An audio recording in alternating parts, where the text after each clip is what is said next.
And so we can call the Urban Design Commission to order if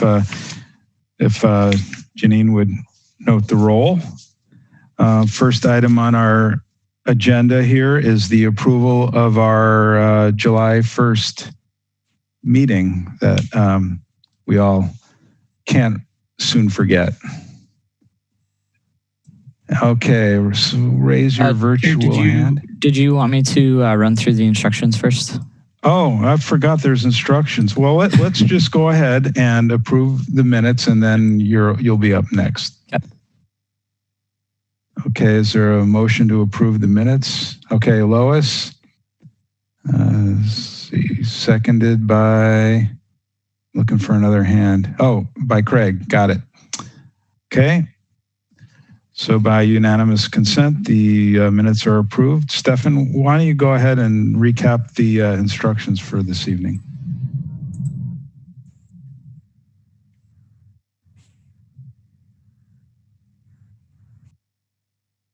Unmute myself there.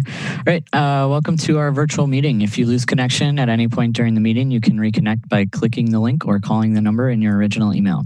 Commission members, please activate your video and keep it on for the duration of the meeting. Staff, please activate your video when you're speaking.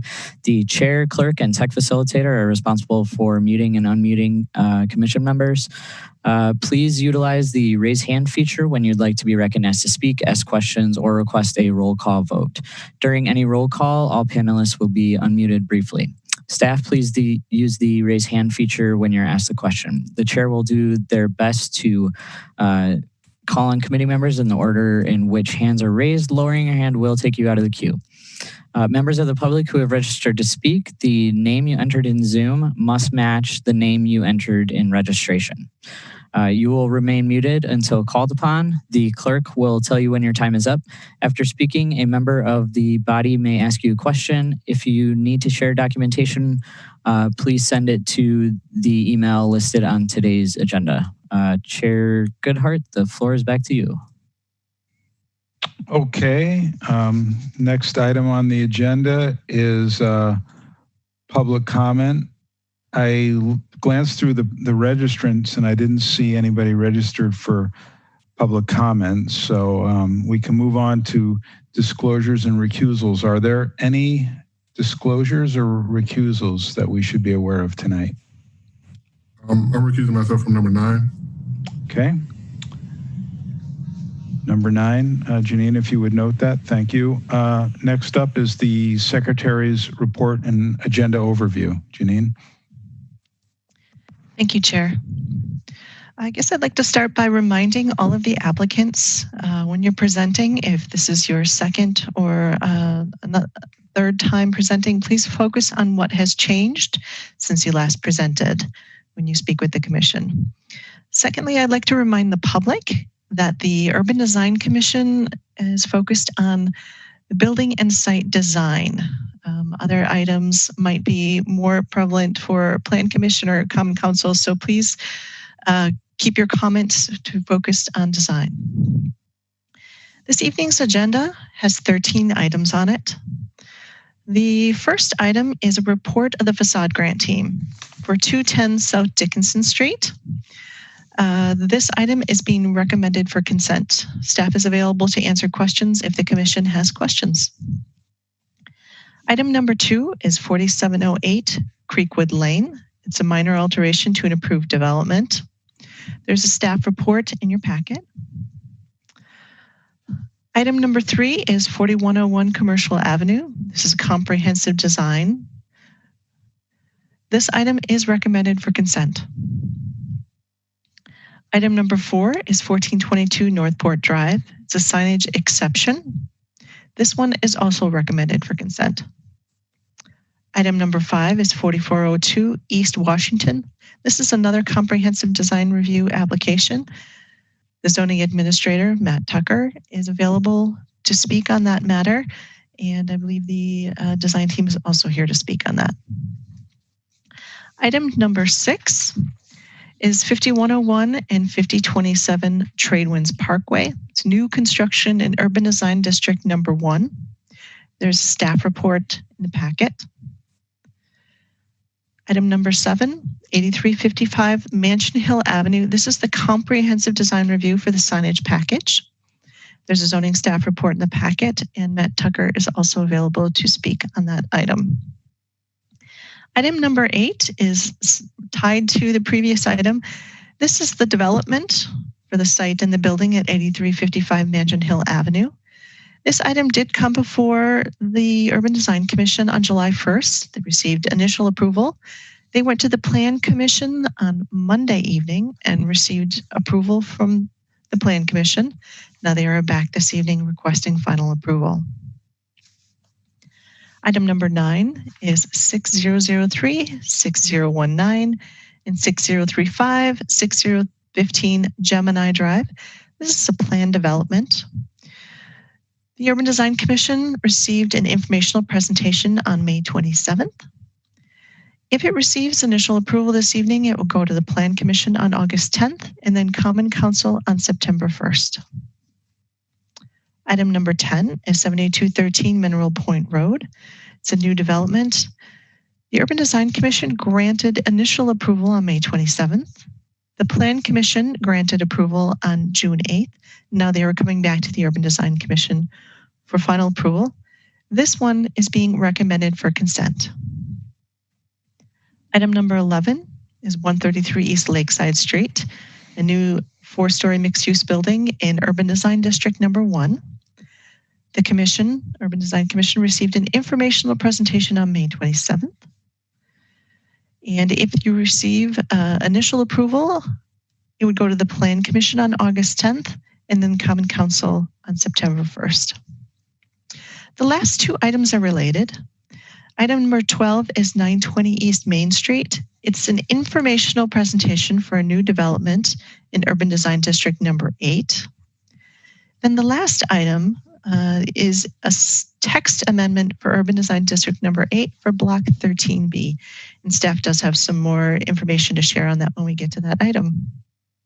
And last, but certainly not least, we have some business by members, a review of reappointments and a new appointment to the commission. And that's it. Okay, thank you. So Janine mentioned that the staff recommended 4 items for consent agenda.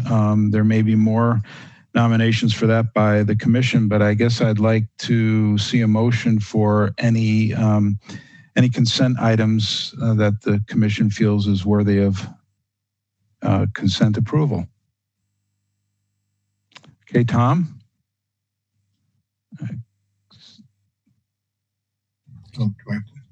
Thank you.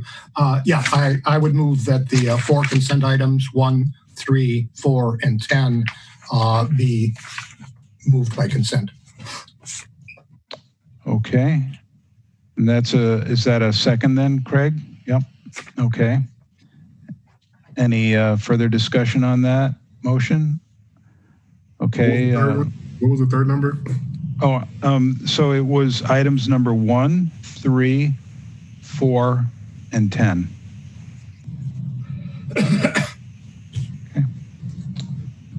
Okay. So unless I see anybody raise their hand, by unanimous consent, those items are approved by the commission. So that now brings us to agenda item number 2. That's 4708 Creekwood Lane. And I would like to remind the applicants and the presenters that we are under a strict 3-minute presentation limit.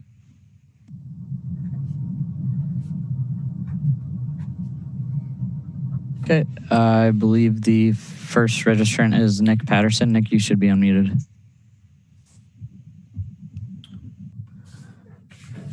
Can you hear us, Nick? All right, yeah, I can hear you. Okay. Can you hear me all right? Yes. You bet. Take it away. All right, hello committee members. So first of all, my name is Nick Patterson and I'm representing Hidden Creek 3 residences. I'd like to thank you for taking the time to allow me to speak about this minor alteration. So first we can kind of walk through the site plan and I can show you some of the proposed changes. So due to a code update, the lower level parking, which you may be able to see that better on. Yeah, there we go. So this is what was previously approved, and what we are proposing on the next page is to add 2 handicap stalls due to the code update, and we would lose 1 because the loading zones. We would add 1 additional exterior stall, which you can see on the site plan. And then the other proposed change would be to reduce the number of exterior stairs due to an affordability concern, which you can, you can see there pretty well. So we would be, the proposal is to add a few of them on the north elevation and then remove some on the west elevation and the south and east elevation as well. And then the third thing that we were proposing to change is the first floor community space has been reconfigured along with the inside corner unit, that B2, right? That B2 just on the south side of the parcel room. And this allows for a more open concept community space, larger, more secure parcel room and maintenance room as well. And then a larger living space and bedroom and walk-in closet on the B2 unit. And so, yeah, that's the overview of the proposed changes. I have reviewed this with Alder Samba Balde of District 17 here a couple months back, and I have also received his recommendation that I have submitted along with the minor alteration. And I also want to mention that I completely agree with the mayor in a statement on Sunday, I believe, with the State Journal, that I'll just read the quote here, that housing is an issue that touches every person in our city and every neighborhood. The mayor said we must increase the supply of housing, particularly affordable housing in Madison. And Hidden Creek, in an effort to align with the mayor and the city's belief.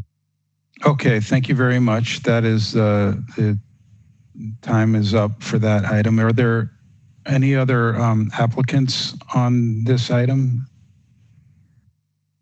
No, there are not. No? Okay. Are there any questions for Mr. Patterson, or any comment by the commission?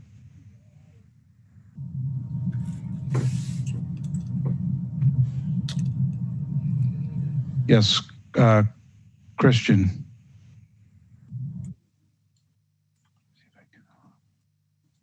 Ooh, I'm going to try to unmute you there.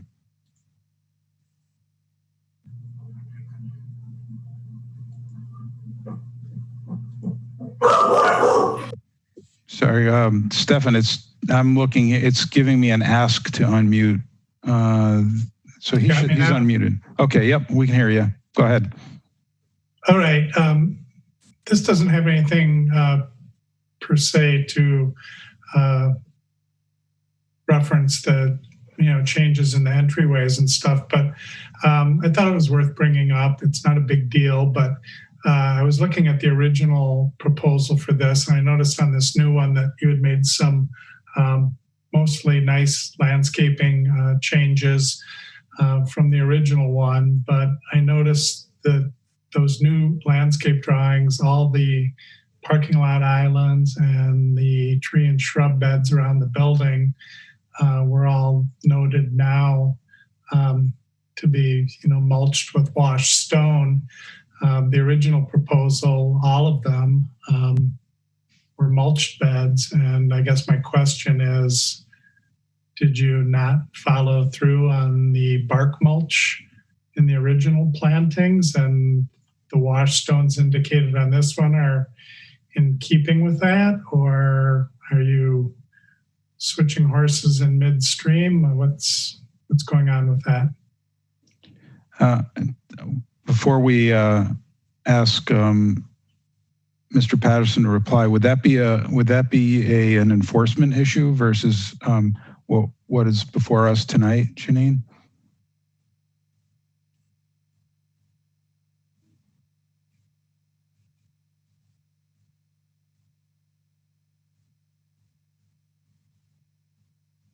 Sorry about that. If the revised proposal is now asking for stone mulch, then you can speak on that. But if the changes are to a portion of the project that's already been approved and completed, then that would be an enforcement issue. And I'll let Matt Tucker add to that if there's anything else that might come from zoning. Yeah, I mean, in my review, I don't recall there being it was more about the entrances versus landscape revisions, right? That is correct. At least the changes that were outlined in that, the first two phases included first level entries, and now they're removing it from this phase, as well as the parking. So those were the two focus items, but that's not to say that landscaping for this area can't be part of the conversation. Okay. And just to add, if I could, they would need to specifically request that change as part of this alteration. Noting it on the plans, but not bringing it up, I don't think is considering it or bringing it forward as part of this ask. So you should probably ask the applicant to clarify if there are other changes beyond just, I think, the stairwell changes. And if it is only stairwell changes, well, then that's all it is, and we'll review the plans and make sure any other requirements are on those plans. Okay, I guess we can invite Nick Patterson to further clarify that, whether or not there are any requests for landscaping changes. Nick, you're unmuted. Yep, there you go. Yeah, to my knowledge, the stone mulch is not part of that request. That I can't 100% speak to that. That may have been an oversight, but to my knowledge, no, that is not part of the minor alteration request. Okay, so then what's before us really is for the commission to make a decision on whether whether this change is compatible with the completed phases of the development and how it relates to the walkways and the overall green space. That's really what's before us then tonight.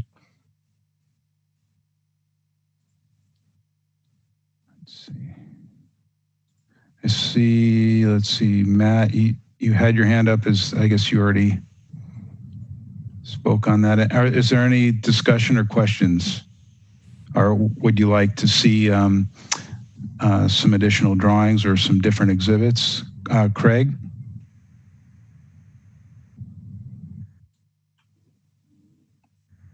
And I'm not able to unmute Craig.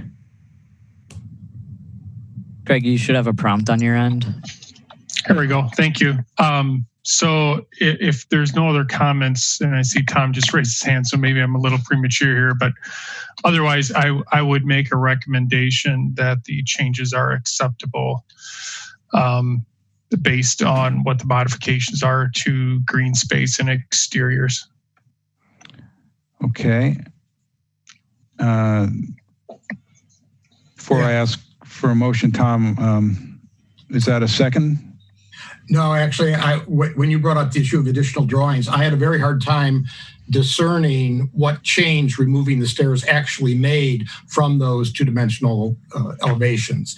I was wondering if I know it's not in the packet that we reviewed, but if there were perspectives that could clarify, particularly with that big, I don't know if it's the basement wall there or whatever, I'm not sure what we're missing, quite frankly. I find it very hard to read from this, but if somebody else wants to second Craig's motion, that's fine. Yeah, there is a motion, so we should see if there's a second to that, and then we can discuss the motion further. Just quick, is this perspective the initial or proposed change? This perspective. This is a photograph of the buildings that have been constructed, just to give you an idea of what those first level entries would look like. Oh, okay. So it's retaining wall down there. Okay. I understand. Okay. Right. Okay. Shane? I'll second Craig's motion. Okay, thank you. Any discussion, any further discussion on the motion? Tom, do you have any other concerns or questions that we could maybe help with some additional drawings, or I'd say different drawings? I think the overall site plan probably is the best one. Yeah, no, I'll let it pass. Okay. Okay, so we have a second on the motion, and I'll look to see if there are any hands raised, and if I do not see any hands raised, which I do not, then by unanimous consent, the motion for approval is approved. And that then brings us through 3 and 4 up to item number 5, which is the comprehensive design review for the hotel at 4402 East Washington Avenue.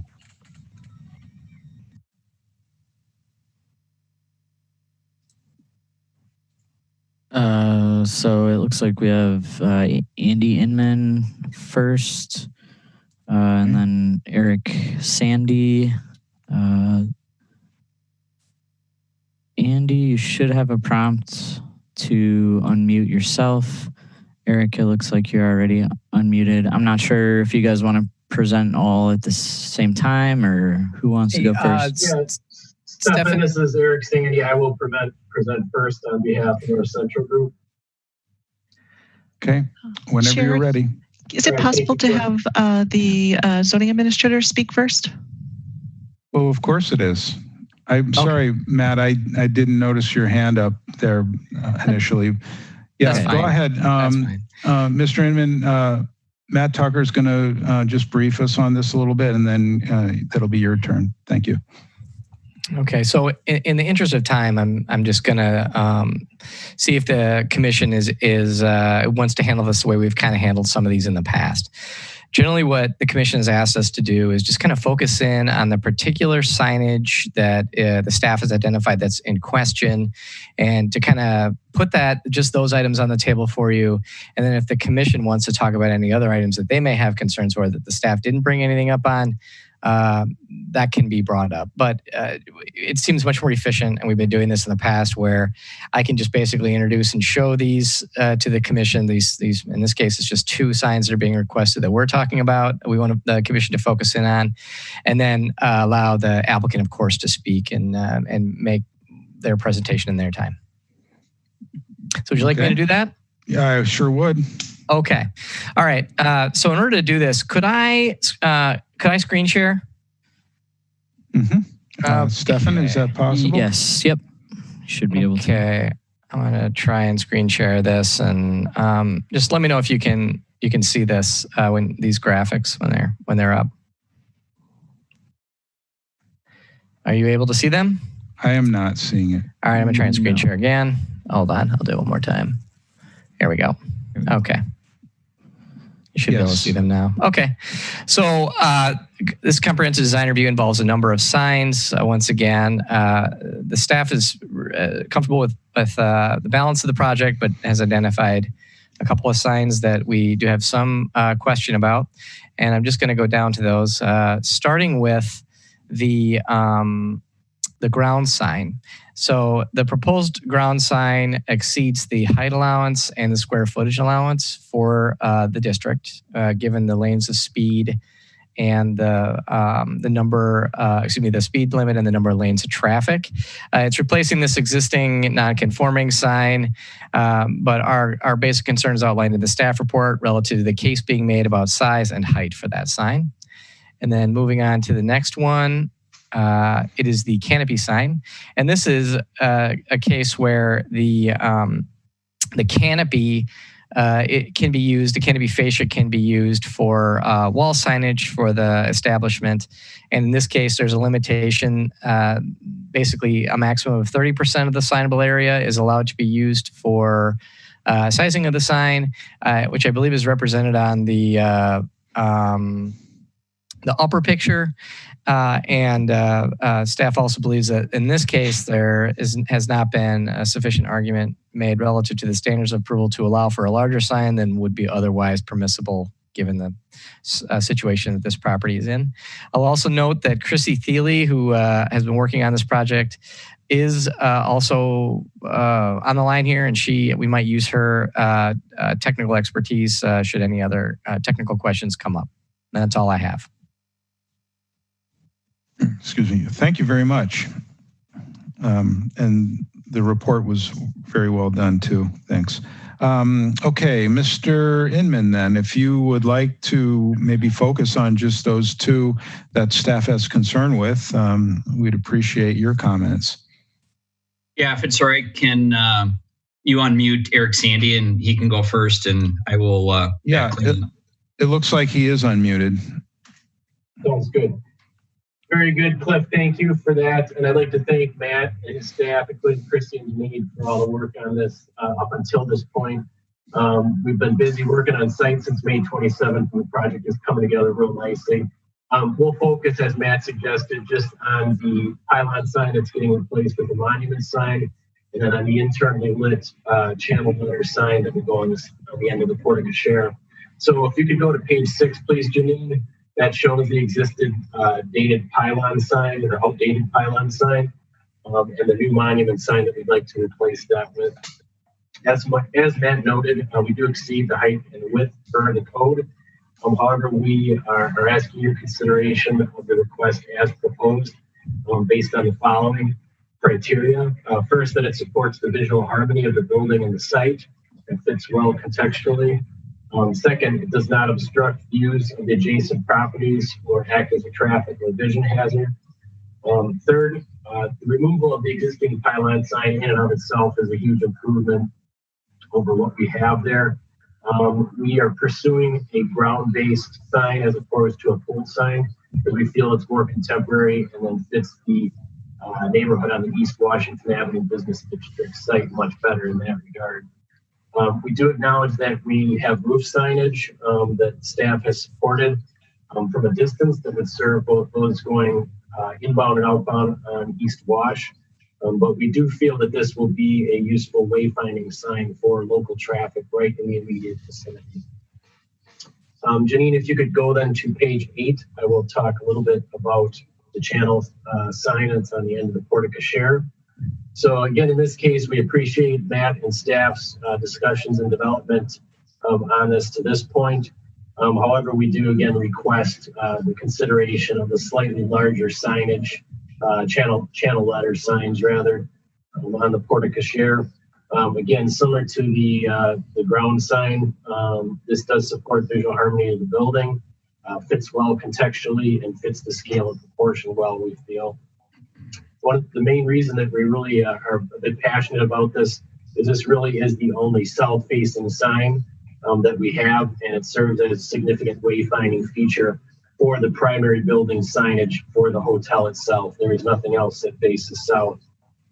We do feel, again, that this is aesthetically pleasing and complements that canopy and that entrance.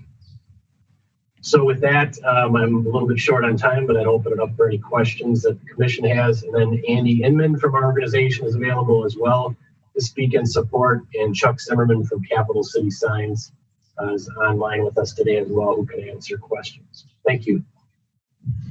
Okay, thank you. So then, Mr. Inman, then you don't have any anything you want to say. You'll just be available for questions then.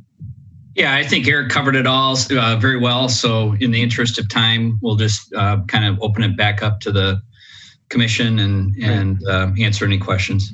Okay, thank you. Are there any comments or questions from the commission to either the applicant or to Matt Tucker?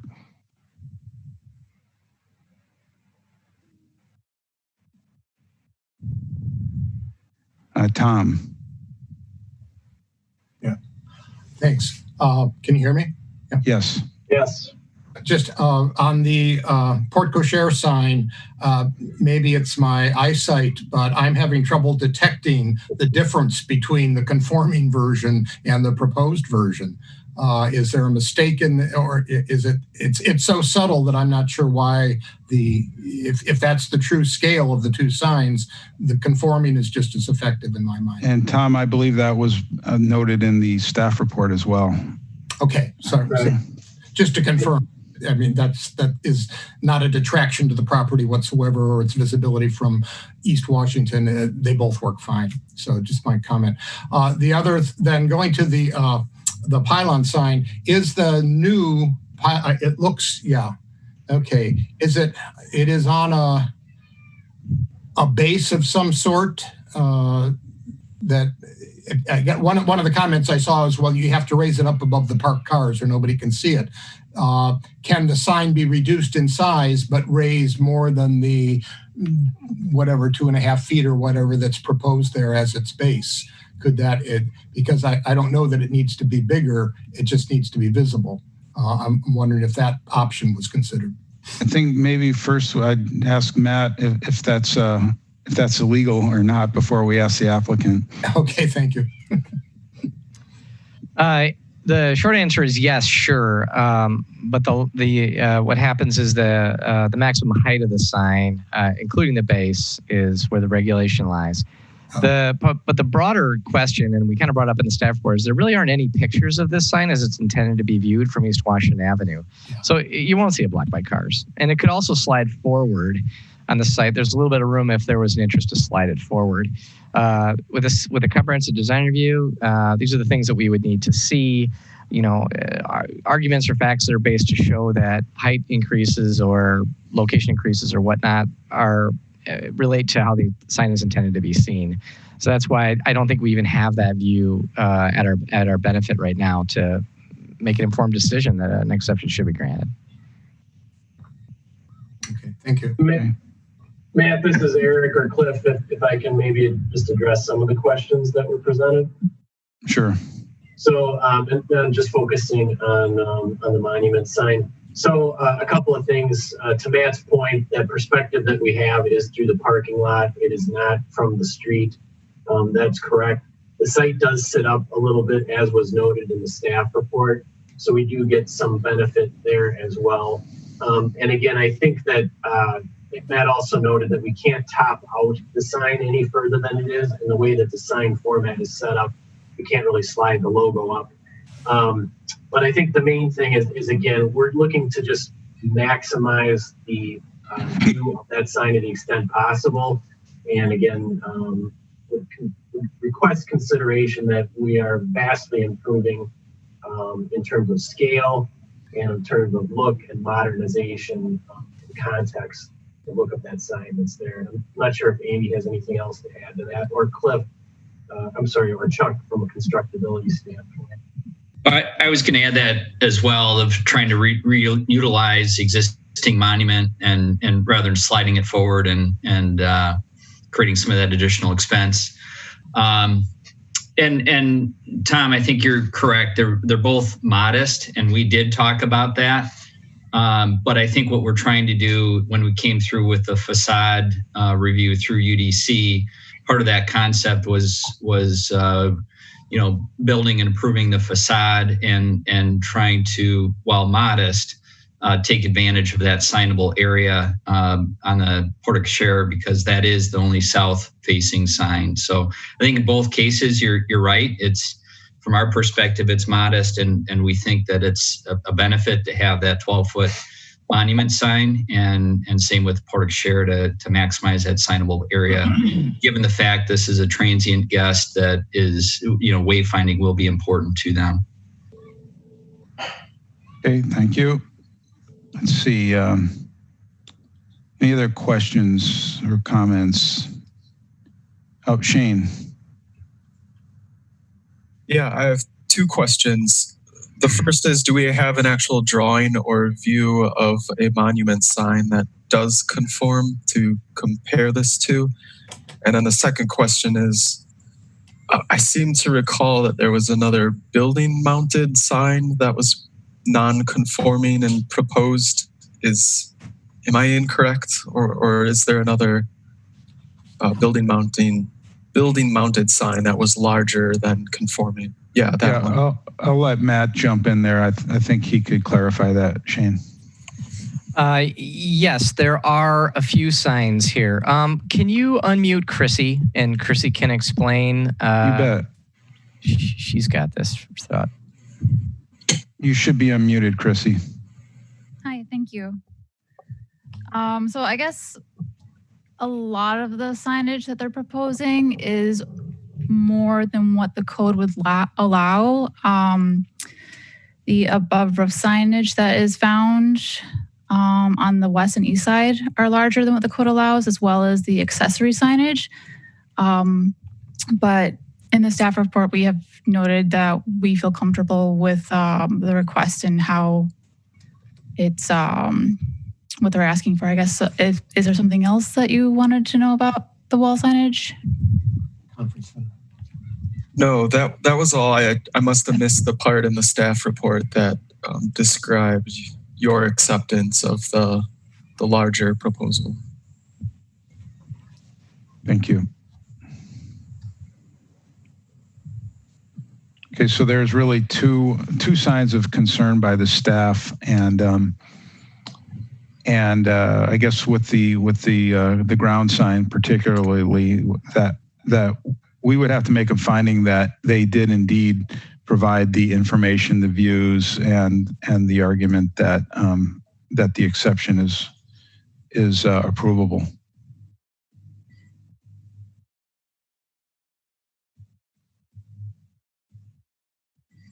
Okay, any questions, any motions?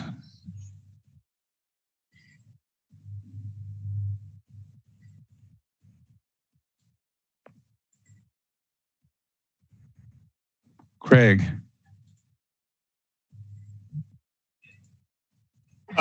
So I'd like to make a motion. As in all signage projects, every owner always wants to maximize it, and they're always looking to push the limits. But unless there's a really discernible vested interest or a unique site item that makes a unique argument for it, I don't see allowing additional. So I would make a motion for approval with the staff's recommendations of the signs for both the portico and the ground to keep within the standards. Okay. Rafiq? That's a second. Okay. All right. And Lois? This is going to second. Okay. So we have a second on the motion. Any further discussion on that motion? Okay. Alder Abbas. Thank you. And I'm sorry, I want to recuse on this board vote on this particular item as I joined a little late. I have another meeting, so I will not vote on this agenda item. Thanks. Okay. Yep. Thank you. Okay. So I see no other hands raised. The motion was seconded. That is for approval with the exceptions as noted in the staff report. So seeing no more hands, by unanimous consent, the application is approved as noted. Thank you. That brings us to item number 6, 51015027, Trade Winds Parkway.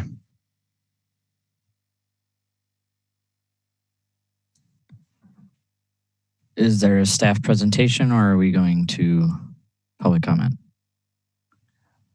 I don't, Janine, is there anything you'd like to make a comment about first initially? Nope, there is a staff report in the packet, and I believe the two members of the development team are Brett Newcomb and Kirk Badowski. Okay, you guys both should be unmuted right now. Can everyone hear me? This is Kirk. Yes. Well, thank you, everyone, listening to us. I just want to give you a brief introduction to the project itself.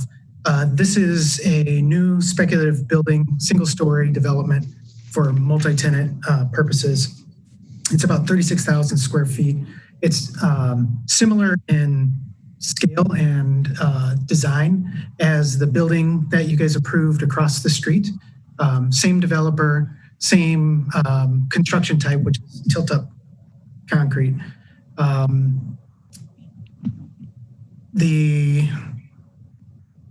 It's in an industrial limited area, and we believe that the style conforms well with the area as well as with the design standards for an industrial limited area. And that's kind of the overall view of this. Brett, I don't know if you wanted to interject anything more. Sure. Hello, everybody. Brett Newcomb with Newcomb Construction. Last year, we developed the two buildings across the street, which total 72,000 square feet. That has been a very successful building. In that development, there were 18 bays available for lease, and that building was built on spec. So last summer, we had one tenant in one bay, and this summer, we have filled all the bays except two. So these buildings are very well received. So we need more infrastructure for these businesses. The lot across the street that you are reviewing today is currently in the hands of the county because the previous owner went into tax default. So I've negotiated with the county to get the land sold to us from the county. And we would build a very similar building as the two that were developed across the street. And using concrete tilt-up is really the most efficient way to build these. We basically bring the manufacturing process to the job site, and we construct the insulated concrete wall panels on the job site. So it saves considerable amount of money. There's no trucking of these concrete wall panels from a plant that typically is like in Milwaukee or Beloit. There's no trucking individual panels across the highways to get to the job site. We do all the work on the site and then tilt up the wall panels.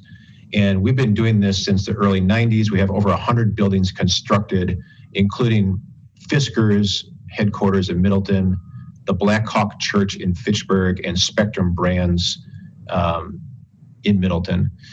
Many significant businesses build with us and use with our product, which is concrete tilt-up.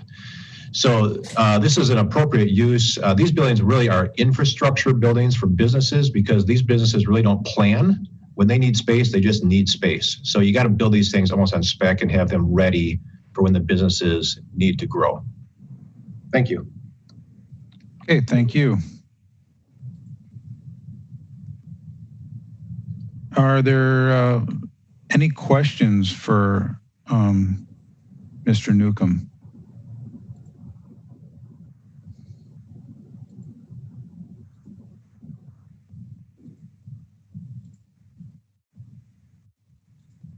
Here we go. All right, Craig. Seem to be a popular person raising my hand first tonight. So overall,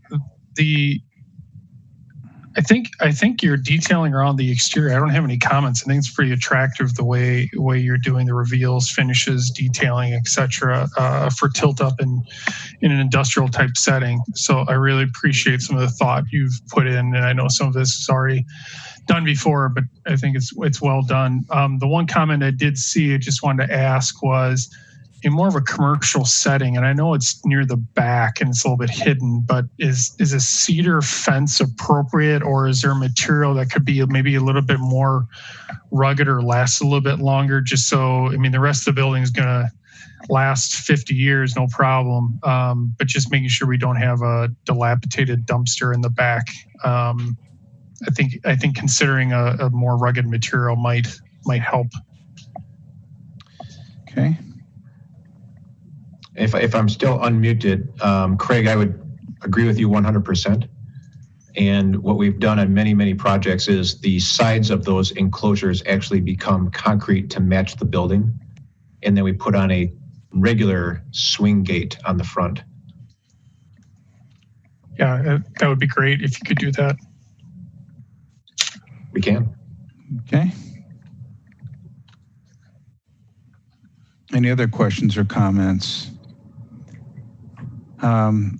I don't remember exactly when it was, but I was on the commission when the first set of buildings was came through Urban Design Commission, and I seem to recall there was some bright kind of pops of yellow in those areas, and also there were second story or at least upper clear story windows that may or may not have actually happened. That was on the warehouse side, and I see them on, you know, kind of on the office side. But I know that that we approved a very similar building to this that had a little bit more pop of color, and it had a little bit more visual interest in the overhead door elevations because of the additional. The addition of that color and those upper openings. I would ask that that those be considered and as a condition of approval by the commission. Cliff, can I speak to that? I suppose. These overhead doors do not face the Beltline. These face the woods. So it wouldn't make sense to spend money to color the overhead doors on the back, which nobody will see. This particular building that you're looking at right now does have the upper windows, and the buildings we built across the street and this one have a significant amount of natural light. If you look at this style of building, these are flex space industrial buildings, if you took a inventory across Madison, you would not see this much natural light with these buildings. Typically, these are metal buildings with very, very limited windows, you know, bland, if any, architectural design, maybe a little bit of brick at the base, but really, really bland. What we have built on the Beltline by far is a Class A flex space in the market. And this one really resembles that. And that one has been so successful. So what we're doing is we're really improving an area. This area that we built in out here, we're very, very poor soils. We had to excavate down 10 feet to get to anything decent and then bring it back up. This site is the same. So we had to spend so much money just improving that land. Now, as far as the color, we're still planning on painting those stripes. We call them sails across the street. But I think the building shows well as it is. So that's why we're proposing this one to be kind of similar to the one that you see today there. But that one will be completed still. We just finally are coming into some money over there where we can afford to do it. So you're not proposing the bright colors like the other building, just to distinguish the two? We're not proposing it. You know, if you wanted to see it and you approve it today, I would do it for you. You know, but just keep in mind those things they add cost, and I don't know if it necessarily improves the design. I think this design really looks good the way it is. I think the buildings across the street look great. The tenants we have, they look fantastic. It's leased up quickly. I think it shows well from the Beltline. If you approve this and you want the colors, I'm more than happy to do it. It's just keep in mind it just is additional cost that we'll have to spend to do it. Well, I was, you know, on things like the canopies that are the overhangs that come out, they have to have a color anyway of one type or another. They are, and across the street they are painted. So I do have a question on the upper windows. Then on the street facing side, I don't know if Janine, if you can go to the perspectives that are on the very first drawings.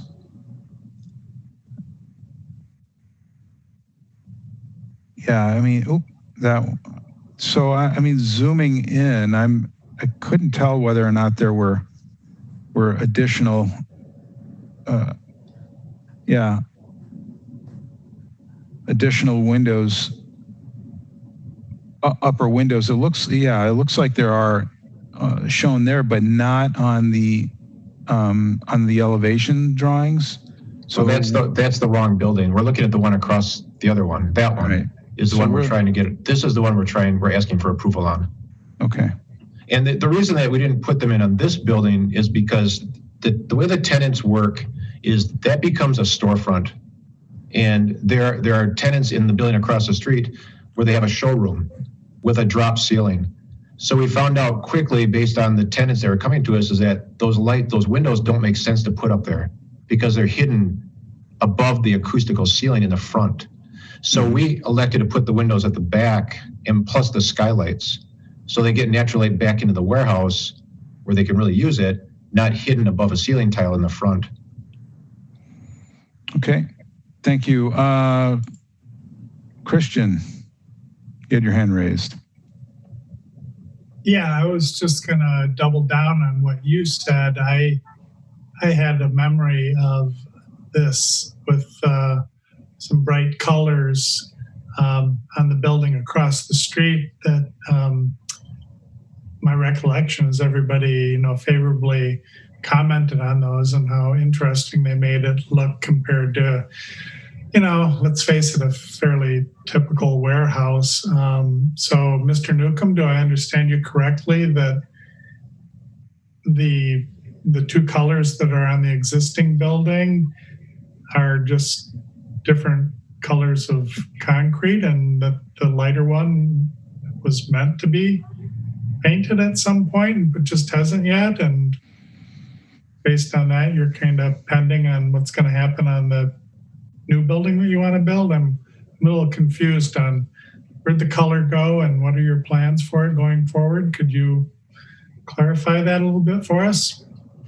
Well, yes, I can. Again, we're talking about the building across the street, not the one that was already approved. But if you're referring to the one that's already approved, yes, we're planning to paint those sails this summer.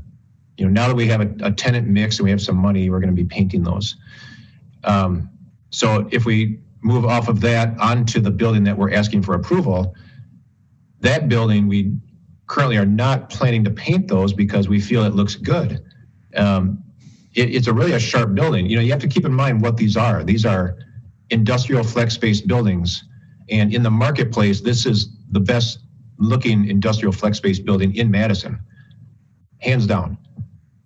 So, but if you want those painted on the one we're asking for, I'm happy to do it, but I ask that you just approve this today with that, note that we paint those sails to match the ones that we will be painting across the street. Sure. Could staff add a comment quick? You bet. Thanks. I'd like to kind of clarify kind of a little bit what Brett was talking about. So it's fair to bring up the building across the street because this is being compared to similar construction, but please know that what's happening across the street will be a zoning enforcement issue, and zoning will work with the design team, the owner, on that. And staff requests that you focus on the building that's in front of you and if whether or not the current design that you're seeing is acceptable. Thank you. Matt Tucker has his hand up. I was just also going to let the commission know that they really don't have to consider this when it gets rented and when they have money statement that was made. Our expectation is the yellow is going to be painted. It has nothing to do with when the building is rented or whatever. So please don't let this be a case where, they'll paint it. If you think they'll paint it once they get it leased up.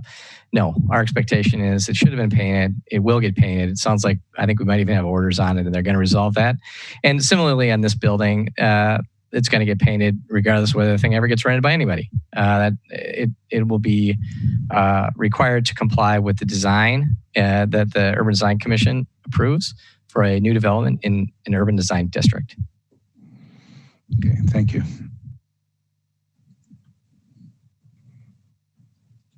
Any other questions or comments?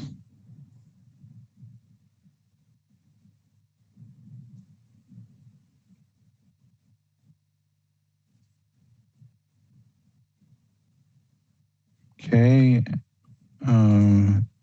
Is there a motion? Observation?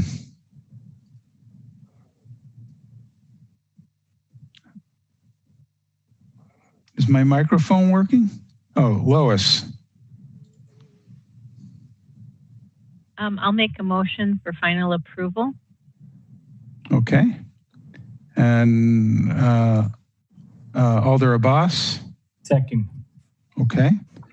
So there's a motion for final approval and a second. Any further discussion? Tom? Yeah. Is that with or without color? She didn't say anything about color. Well, they didn't present it with any color. So Right. I'm accepting it as it is. Right. Okay. Okay. Okay. I see no further discussion. So therefore, by unanimous consent, the project is approved as submitted. Thank you very much. And that brings us back to item number 7, 8355 Mansion Hill Inn. Now, I guess, Janine, we're going to review the comprehensive design package, and then we will go to the building. That is correct. And I believe that Matt Tucker wanted to introduce this item as well. Fantastic. Provided you're unmuted, Matt, anytime you're ready. Okay, and I'll note that once again, Chrissy Thiele is with me, so she can probably help me out here a little bit. So this is a comprehensive design review. I think by and large, we were comfortable with most of the signs. The signs in question are on page, let's see here. There's some signs that are on the building. I think it's a multi sort of use building. It serves as maybe a rental and management office, and there's a clubhouse and other types of features connected to it. Oh, and by the way, I should mention this did get approved on Monday. As we noted in our staff report, it did get approved by the Plan Commission on Monday. And the request is to, if you can jump to those, there we go. So the request is to have a few signs high up, and there's also a canopy style sign. It's hard to see which way these signs actually face.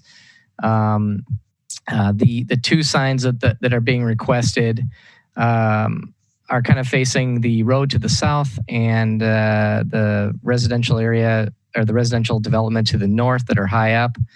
And our concern with this one is relative to the standards of approval for comprehensive design review and how this introduces signage types also that are inconsistent with what we would typically see at a residential building complex type place in the city, to have these larger, higher up signs when the code basically wants you to have the signs at a lower elevation, either as ground signs or at wall signs down near a lower level. Basically, the way this building is designed, it's almost like these facades are not really, there's not a good place to have signs on them, but then the question is, should they really even have signs? There are other ways to probably adequately sign this.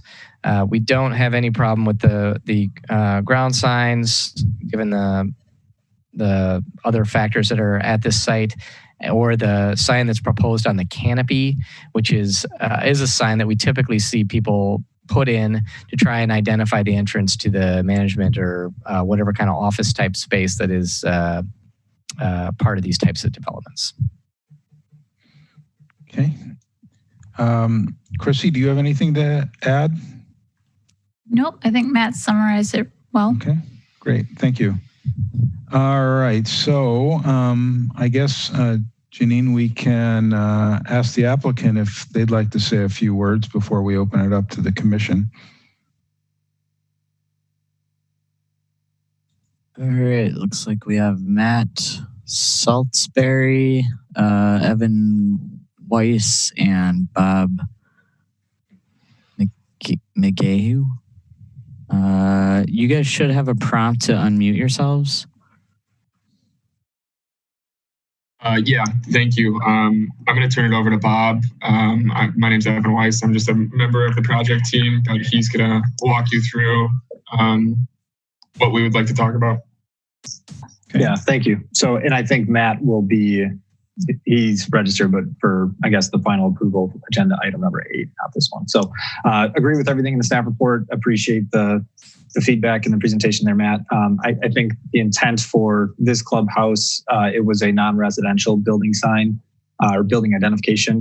And to give a little bit more context on the slide that I believe Janine was on, that same that showed the canopy sign. So in the bottom left-hand corner, that elevation would be the elevation, from a signage perspective that you would see from Mansion Hill. I think we're open to anything that staff and that this group is accepting of.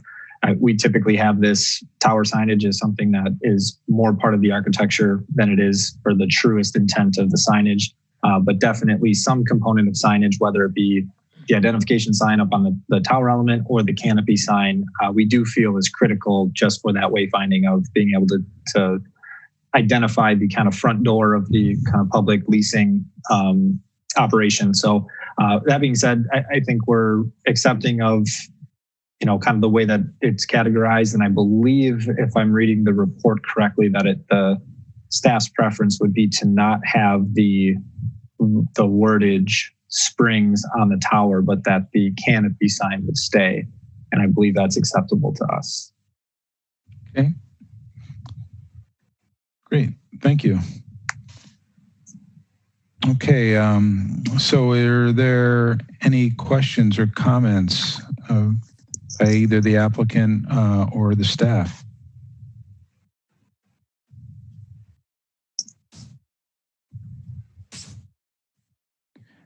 Christian.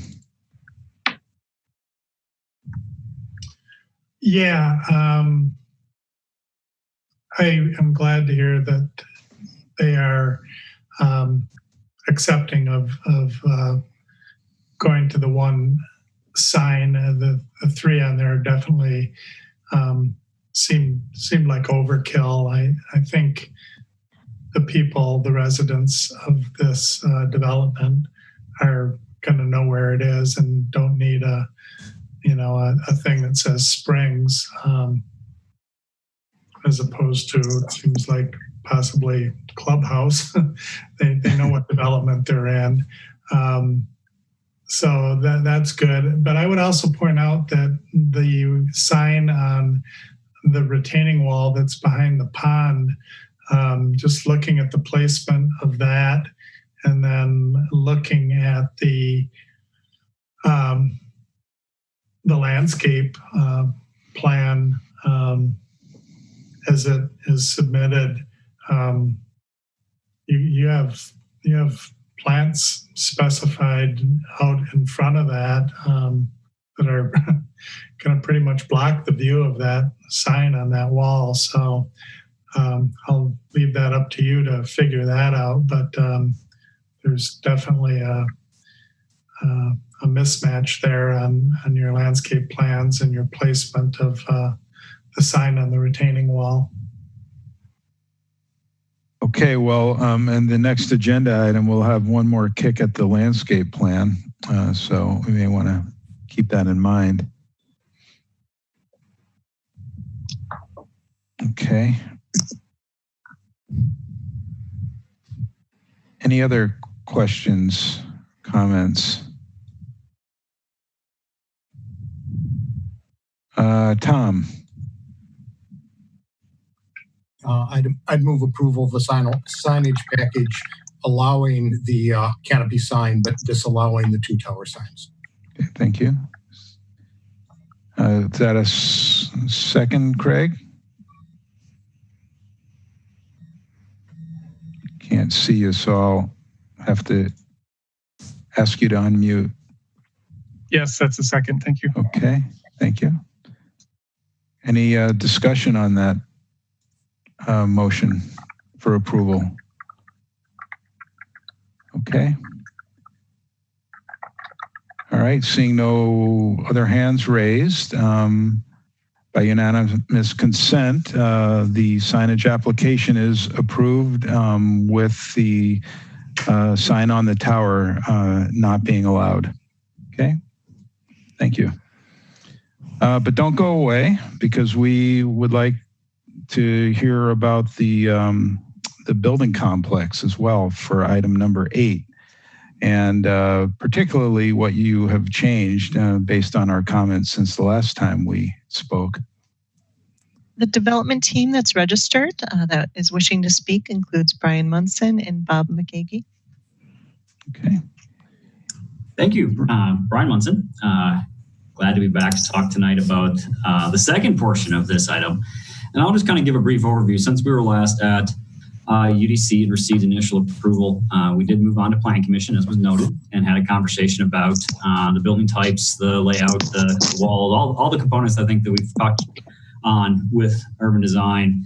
And tonight we're here back to really focus in on the key issues that you raised, and that is what has changed and as it relates to the landscape. So we've got a lot greater detail about the design of the walls, the landscape treatments for those walls. And so with us tonight, Bob will walk through the packet, but we also have Dan Day for D'Onofrio-Kotke if there are any engineering related questions, and then Matt Salisbury from D'Onofrio-Kotke who did the landscape design for the project. So in the interest of brevity, I will turn it over to Bob to kind of walk through the components that you requested.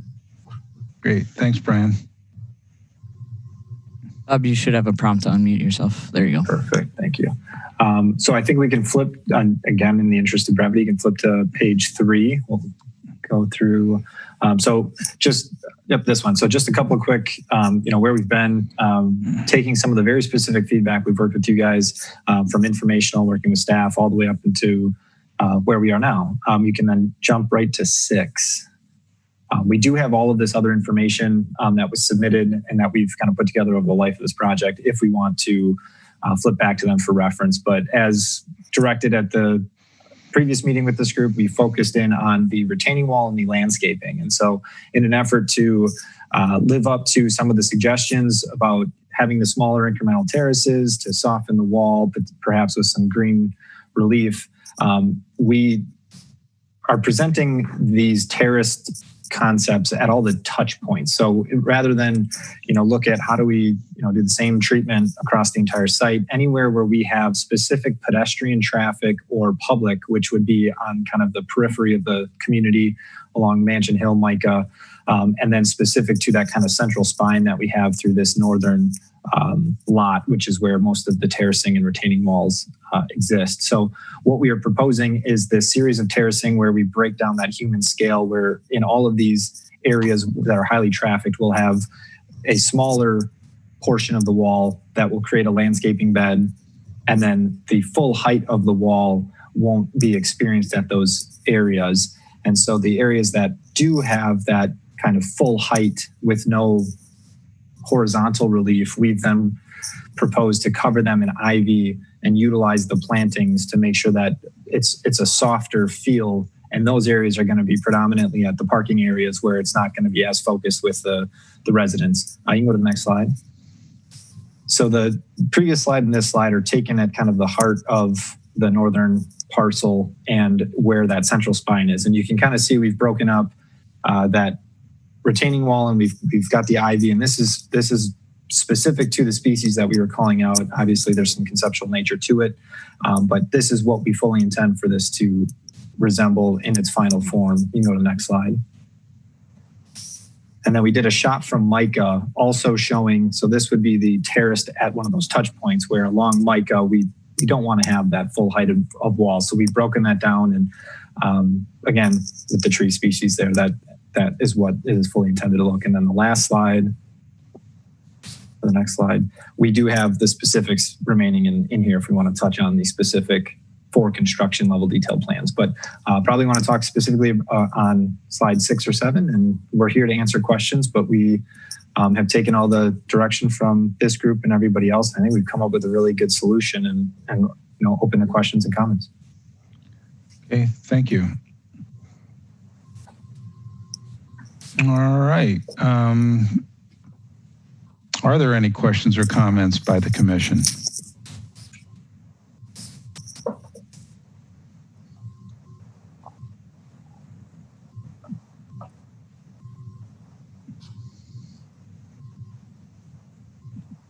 Lois. I'm not sure if the, which I'm looking at another screen too with it's got the clubhouse on the left, the other drawing, if you could go to that.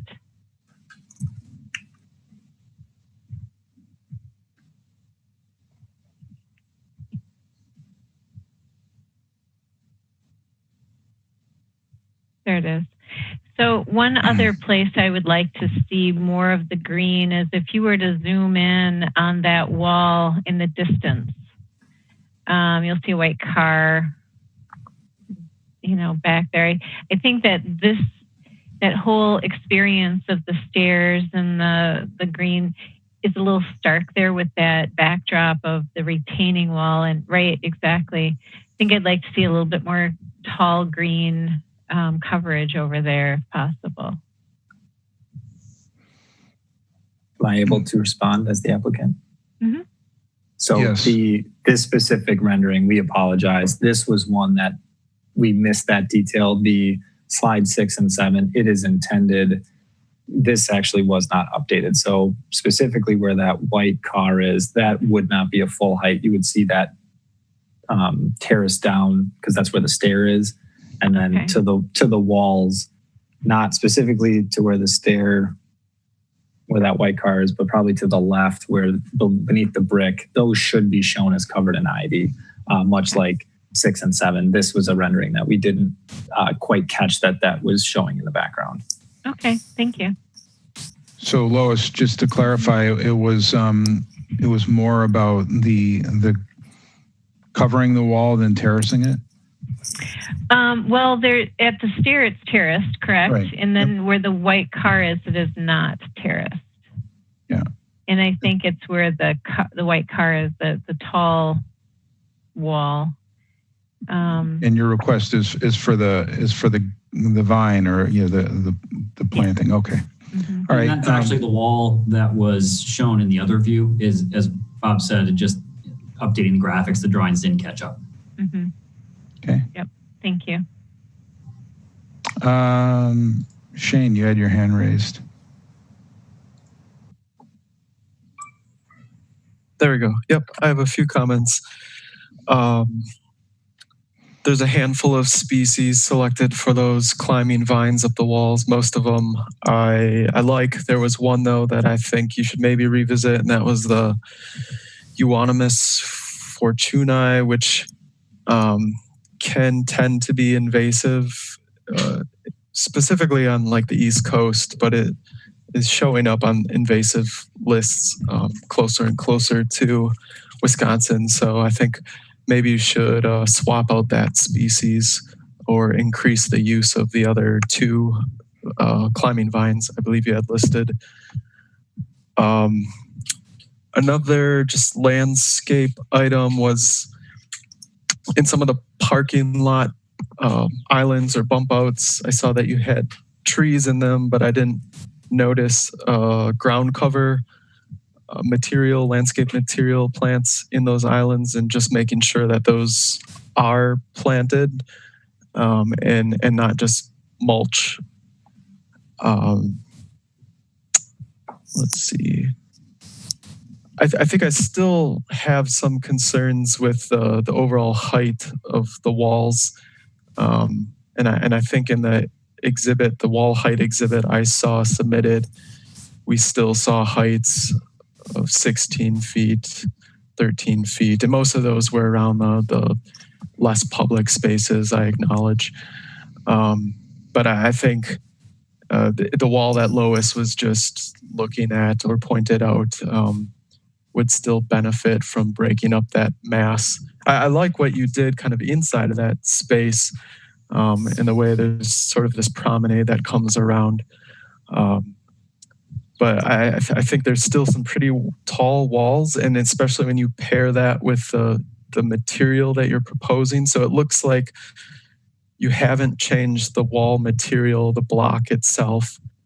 And I'm really not a fan of the block that you're showing, both the scale and size of it and the color of it. And I suspect that you might not actually be happy with it as well when it's stacked up, 16 feet tall. And I think, just to give you maybe some helpful direction, I think it's the stark striation in the coloring that really doesn't sit well with me. And for how much of it is used, it would be a very bold move.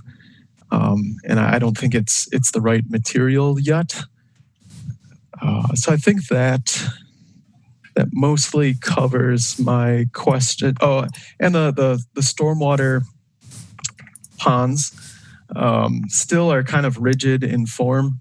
And I realize you have limited real estate and you're trying to meet probably new stormwater ordinances, but they're still very boxy or rectangular. And I think softening those, not just in landscape, but also in the form of the contours, would make them feel more natural. They would be more of an amenity to the development.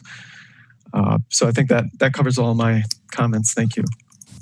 Thanks, Shane. I'm just wondering, just for the benefit of the rest of us, if there was an exhibit in the application with regard to the wall material that specifically you were referring to. I seem to remember seeing. I think it would be helpful. It's not in the presentation, but it was in the submittal package. Okay. I don't know if you're able to bring that up or not, Janine. I might need a minute or two. Okay. Well, go ahead. While she's looking at that, are there any other questions or comments by other commission members?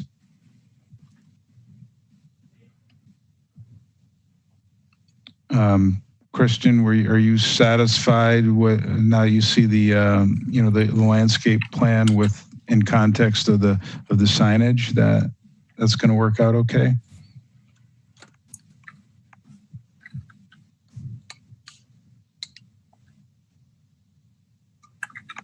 Got me now?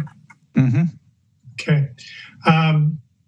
Yeah, it's definitely improved, and I realize that there's limited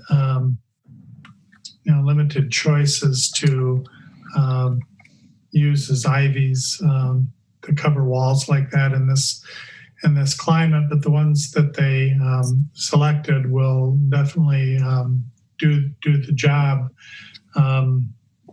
It's still hard for me to get by just the sheer amount of the retaining walls. It's just, I guess it's the a necessary requirement for the way they decided to develop this site, but I don't like it. I think it'll look better over time, but I still find it to look like a bunch of very similar buildings set up on a very kind of fake looking pedestal. I can handle the retaining wall materials that are so common nowadays in lesser amounts, but the amount of them that were needed in a project like this, I just aesthetically, I can't wrap my head around it. Aside from that, I think the things that they're doing are going to be helpful. I think they still possibly in the early years of this project might still want to consider planting annuals that would come down from the top until the vines growing up from the bottom take over for that. The other thing I was a little disappointed in is most of these projects that come before us with retention ponds often have nicely detailed plans of a plant palette that is selected for these type of applications, with plants that can handle lots of moisture at the bottom, and then working their way up towards the drier sides. And they'll list a whole batch of forbs and small shrubs and stuff that go in there. And I missed seeing that on these. The larger plants, trees and stuff are listed, but we don't know what's going in there. I'm assuming that they will contract with somebody to have a nice selection of plants, but I would have liked to have seen that. Well, keep all that in mind when we get to the point of a motion. Perhaps you'd like to include some of those suggestions for the record then. Are there, okay, so Janine, thank you for finding that exhibit. I guess, Shane, I will unmute you in case there's something in particular that, now that we have the visual in front of us, you can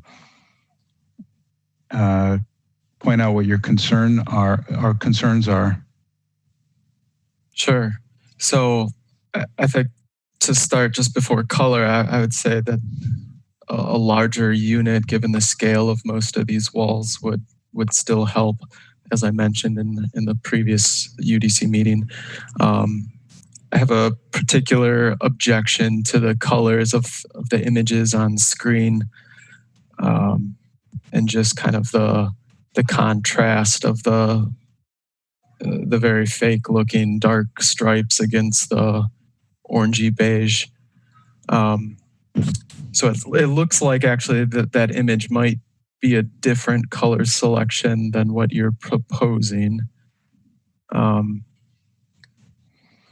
But I think if so, maybe is it the next page, Janine? Yeah, so if you look at these two images, I definitely think the image on the bottom is the better of the two aesthetically. It's not trying to be something it's not. It's just a precast concrete block. So that I don't know if that's helpful, but that's just my recommendation. Okay, thank you. Jessica, you had your hand raised. Yeah, I had a question if we could go to the rendering of the big retaining wall with the vines on it. I'm not quite sure what page that was.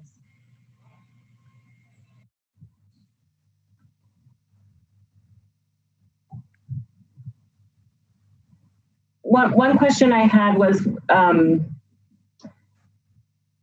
if you can, instead of doing a wall with vines over it, are you doing walls where plants can grow through it, like kind of grow into the wall? More like a green wall rather than a stone wall with vines hanging over the top of it. I don't know if that makes sense. What is the intention there on that wall?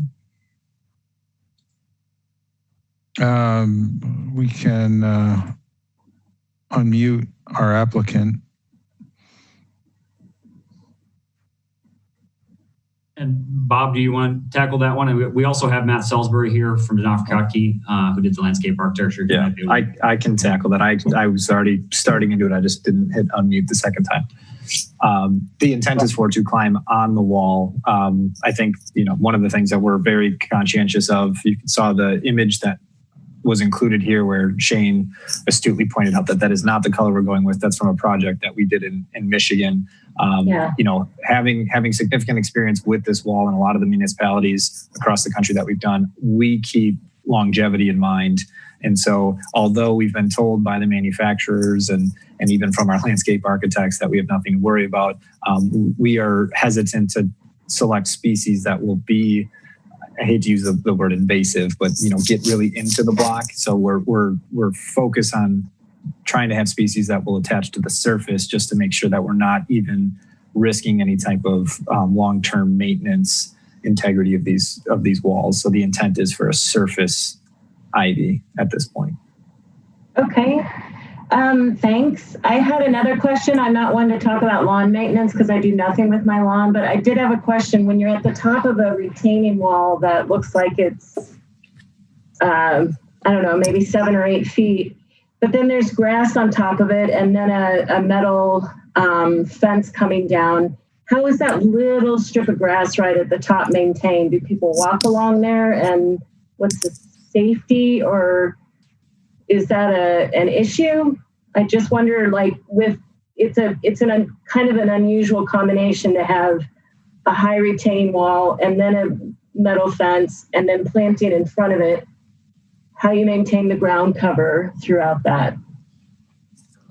And I believe the indication of the fence or railing might be misleading. So the intent is to have the fence as close to the wall so that, for the exact reason you're alluding to, that it should go fence, landscape bed, which won't require mowing, and then I believe sidewalk, and then the strip of grass up on the top side of the wall. The intent was so that we don't have any issues with maintaining that. We want to keep the vegetation on the building side of the fence. So is the fence directly on top of the wall? It is directly behind the wall, but for all intents and purposes, it's stepped back about a foot from the face of the wall. Just, we didn't want to anchor it into the cap of the wall for, again, maintenance and longevity reasons, but it is anchored independent of the wall behind it. And it's our decorative style fence that we use as our kind of presentation style fence, but anchored to an ability to be a protective element for anywhere where we're greater than, I think, 30 inches. Sure. Okay. Thank you. Okay. Well, that is worth clarifying, because as this discussion was going on, I was looking at some of the cross sections, which really represent maybe some shrubs on the retaining wall side of the fence, and that would actually change the character significantly, so that we're not seeing a big picket fence at the top of the wall. Ultimately, we would see landscaping, and the fence would be concealed after they mature somewhat, because the cross sections show it like maybe being 4 feet or so from the edge of the wall. So I guess we should be clear when we make a motion as to what's the preference, the rendering or the cross section that is represented.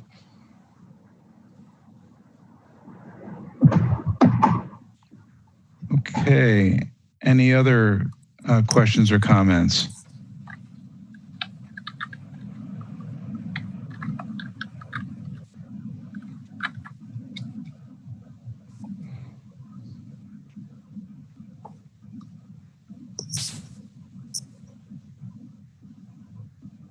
A motion then.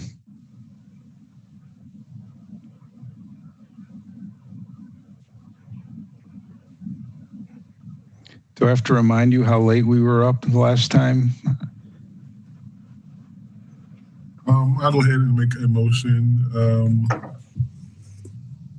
I don't know which rendering or cross section. To me personally, it doesn't really matter. So I'll make a motion and somebody else can just jump in that really cares about whether it's the cross section or the rendering. But I'll make a motion for approval with some of the comments discussed. I don't know, there's a lot talked about. So that's why I really didn't want to make the motion, but since everybody was just sitting there. Well, so you're making a motion for final approval. I am. I know that. I do want to do that. Okay. All of the specifics. Yeah. I appreciate that. And Jessica, is that a second? I saw your hand raised. Give me that, Jessica. Yeah, I'm. Am I there? Yeah, so, go ahead. I was going to say I would second it, but that I would push for the cross-section type of planting, not the rendering one. Okay, well, so that's good. So we have a second, and further discussion on the motion is that the fence would be further inboard per the sections. Any other discussion or amendments to the motion for clarification to the applicant? Lois. Yeah, I think we should incorporate Chris's comment about naturalizing the geometry of the retention ponds. Okay. Trying to make that a little bit more natural. Okay. Shane? Aside from some of the larger issues, I pointed out there were a couple other landscaping issues that I think you should consider in the motion, with just confirming that there are plantings, ground cover plantings in the tree islands, and the elimination of the Euonymus fortunei as a climbing vine. Okay. And while the mic is still open, Shane, are you clear as to the color of the block that is proposed? I know there was some discussion about that was maybe misrepresented accidentally. So my understanding is that there's a couple pages of images of a highly striated color that aren't actually being proposed. Right. Okay. But that the proposed color is still I forget if it's called graphite, or it's still a highly striped color, which I'm still not a fan of, but I haven't heard anyone else disagree with it. Well, I suppose you could offer an amendment to the motion and see if maybe if Rafiq was in favor of that. Rafiq's shaking his head. I actually like the pattern, but I don't care that much about either one of them. I think they're not enough to hold up the project. So if the majority wants the plain one, I'm okay with that one. Well, the motion right now stands as the block color is as the applicant has submitted it.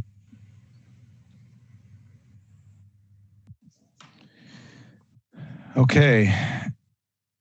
Any other discussions or requests to amend the motion? All right, Jessica. Still confused about what block we're using. What was proposed? Because I would agree with Shane on the plainer one. It is striated.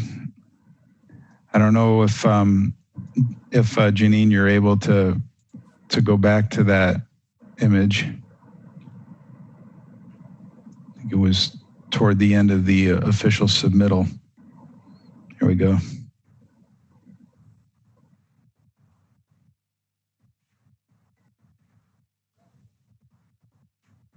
I believe on this page here, the graphite is proposed, showing the variation in color. And then the next sheet here, this image on the lower area, I believe is what Shane was referring to as a more solid color. That would be his preference. Yeah, so I would agree with Shane on that. That was what I was wondering. I'd like to put that in there. Okay. Any objections to the amendment, Rafiq, since you are the author of the initial motion? I kind of, yeah. Okay. All right. Well, let's see. So right now that amendment is not accepted. I'm going to call on Shane. I'm sorry, Craig. I would propose, if we can still amend to or clarify, to stay with the graphite tone. They're such large walls that I think some of the perspectives, we just need some sort of texture on it to break it up. And I think a lot of the big ones will be seen at a distance, so I think that'll help it out as well too. Okay, and so that is where the motion is right now. Shane, I see you have your hand raised.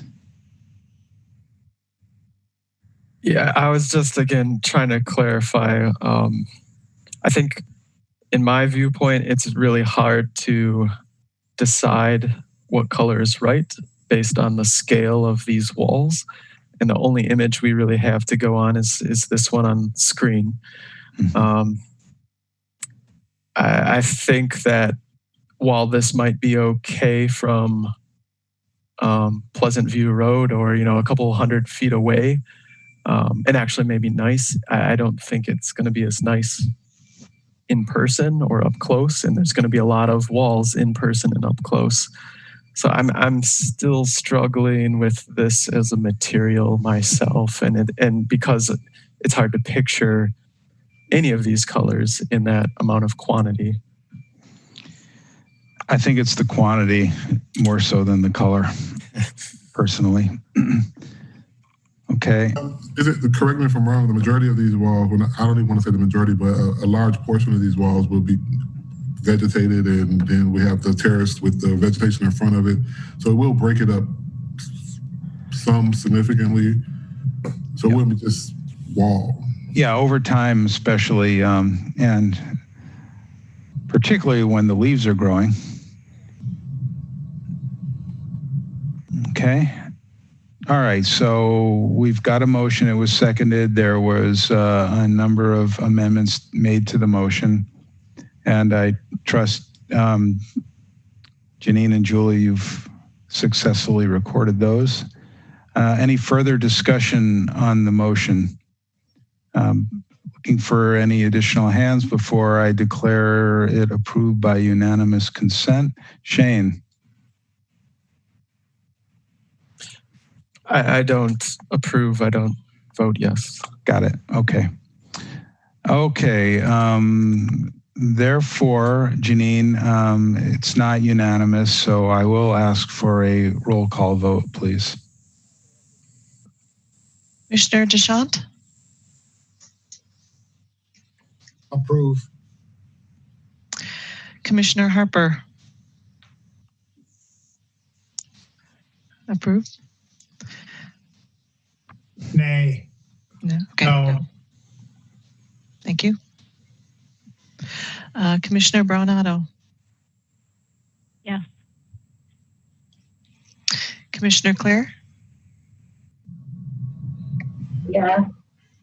That was a yes. Okay. Commissioner Bruno? Nay. Commissioner Assad? Yes.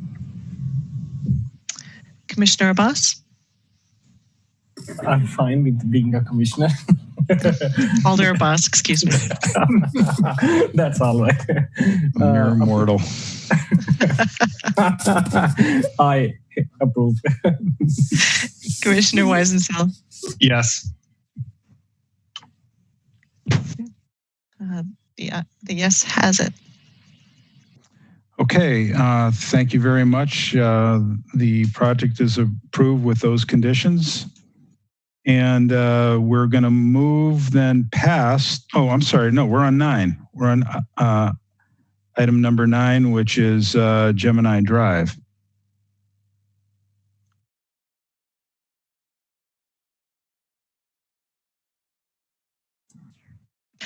Okay, the development team that would like to speak is on the line here, Brian Munson and Adam Fredendahl. Okay.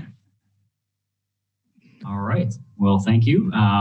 Just to kind of set the stage a little bit, since we were here in front of you for informational presentation, we've gone through the full submittal packet on this and are requesting initial and final approval.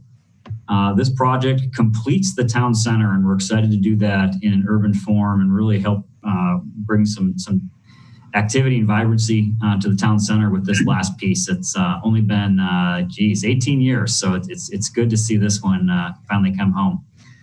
Since the comments were received and informational, we've made quite a few tweaks to the building to try to address those. I'll just kind of breeze through some of the highlights, and then Adam will be able to walk you through the specifics in the architecture and the site plan. But the comments we received along Sharpsburg was looking at ways to make that more urban and pedestrian friendly.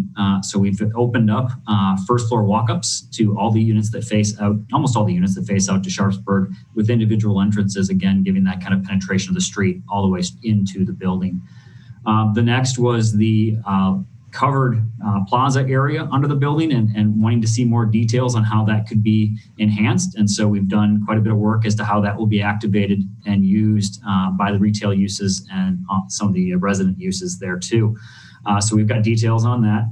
We've also looked at some of the upper level open space and expanded and enhanced that with landscaping.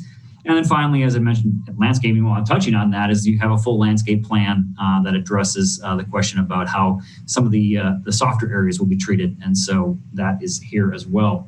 So with me tonight, we also have Adam, who will walk through the proposal. But we also have Matt Salisbury, who worked on the landscape plan, and Dan Day from Adolfo Kotke, the civil engineer. So we should be able to answer any questions you have. And we're excited to move this forward. So thank you. All right. Thanks, Brian. Janine, I'm just going to have you flip to the next slide. I think there's a few we can skip over, but okay, next. All right, we can start here. So as Brian mentioned, we're all familiar with the site, North Star, Sharpsburg, Gemini, and Cottage Grove buying the block. The B5 unit in the lower right-hand corner is an existing building that is currently occupied. The large tree directly west of that building is an existing tree that will be maintained, and we're going to improve the landscaping area around it. So it'll be a nice outdoor space. Some of the parking lot is in place already. But the new building here, we are looking at 2 commercial bookends at Cottage Grove and North Star and at Sharpsburg and North Star, with a total of about 5,800 square feet. Both will have direct access from the plaza, and their parking is from the rear. There's also access from the diagonal parking on Sharpsburg via ramp to get up to the lobby level. Garage entrances are in the upper right-hand corner of the building there. We have an in and an out to help with traffic flow and safety. Also, adjacent to the commercial space on the south, there's a nice patio area fronting onto the green space where that existing tree is. And we also have steps up from North Star and some retaining walls that'll be nicely landscaped along North Star as we deal with the grade transition. Next slide, please. This is the lowest level parking. So we've got the residential floors are over 2 levels of underground parking. So this is the lowest level connected to the upper level via internal ramp. Next slide, please. And this would be the upper level parking. You can see the entrances up there to the right. Next slide. Also, I'll note that the bike parking is accommodated per zoning standards. I believe we are right at the number. On the first floor here, as Brian mentioned, we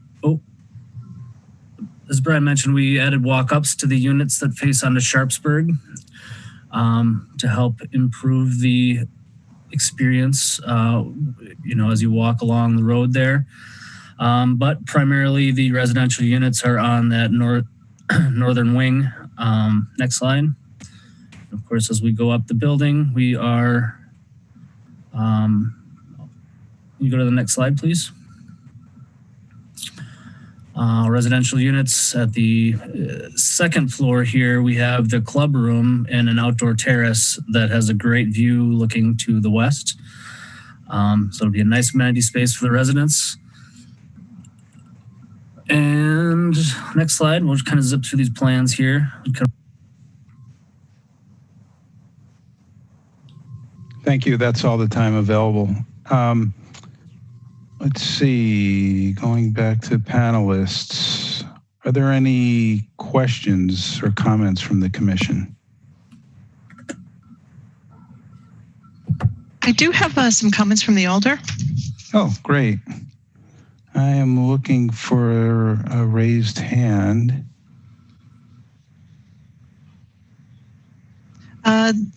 It's essentially a letter that...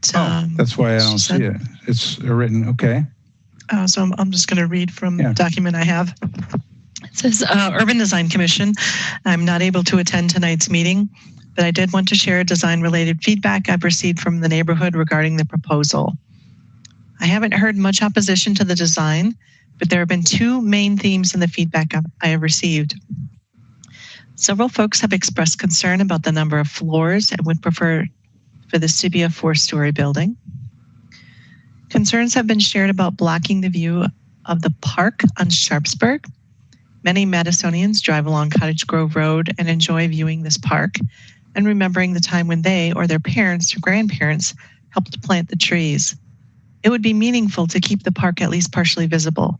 Also to keep the suburban feel of the far east side of the Madison, which has marked Cottage Grove Road until now. Thank you, Lindsay. Okay, thank you. Mm-hmm.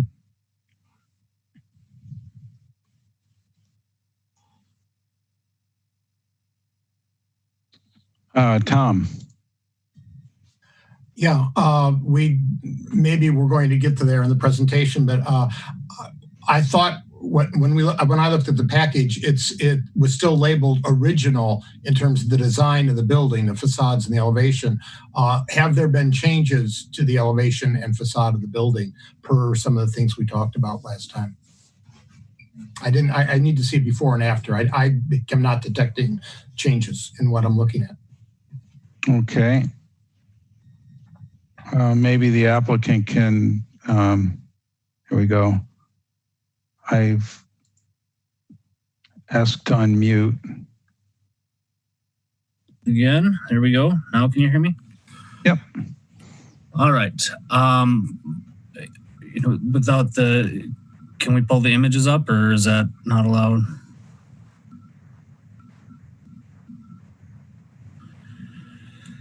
So the changes from the last time, of course, as Brian mentioned, we've got the increased transparency along Sharpsburg with the walk-ups, larger windows. Down at the corner between Sharpsburg and North Star, that building form changed a bit. So the top 2 floors above the entryway, so there's a stronger entry element.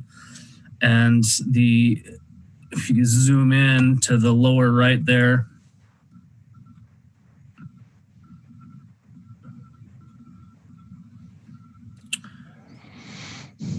yeah, so the wood tone, which is the brown color, is helping to call attention to the entrance and those forms that wrap around the 2 wings of the building come to the knuckle, where the geometry of that has changed a bit. So it's in response a little bit to comments as well as some updates to the units. If you want to jump ahead a few slides of the perspectives, I can point out some of the other things.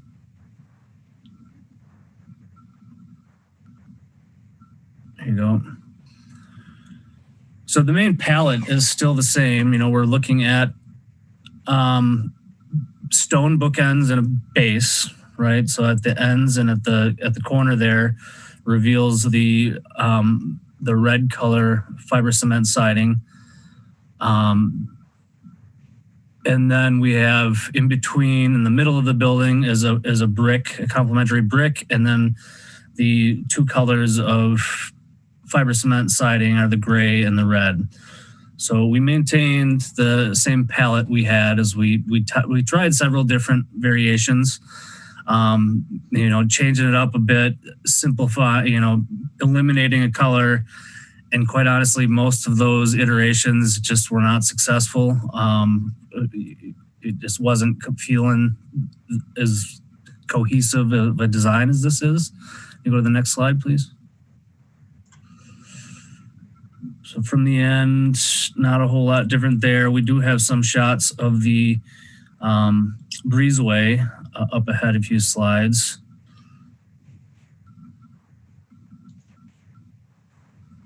So this is kind of getting down into the, yep, I think it's the next one.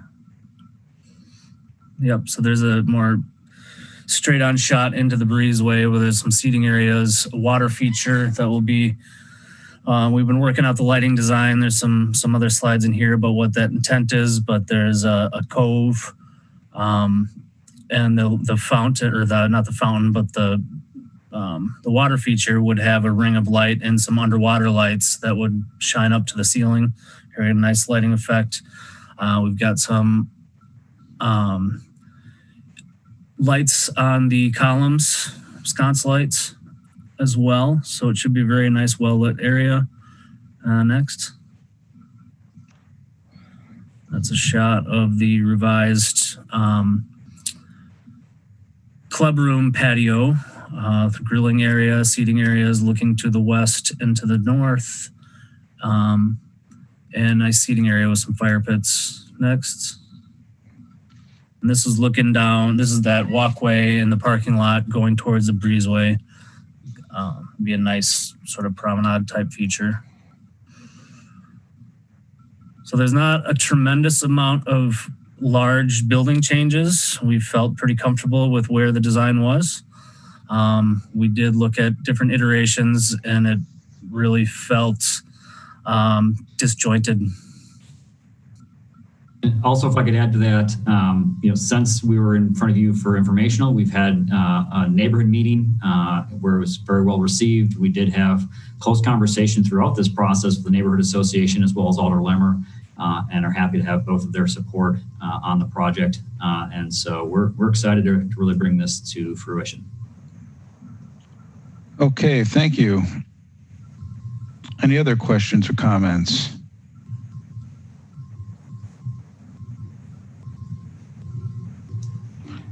Christian.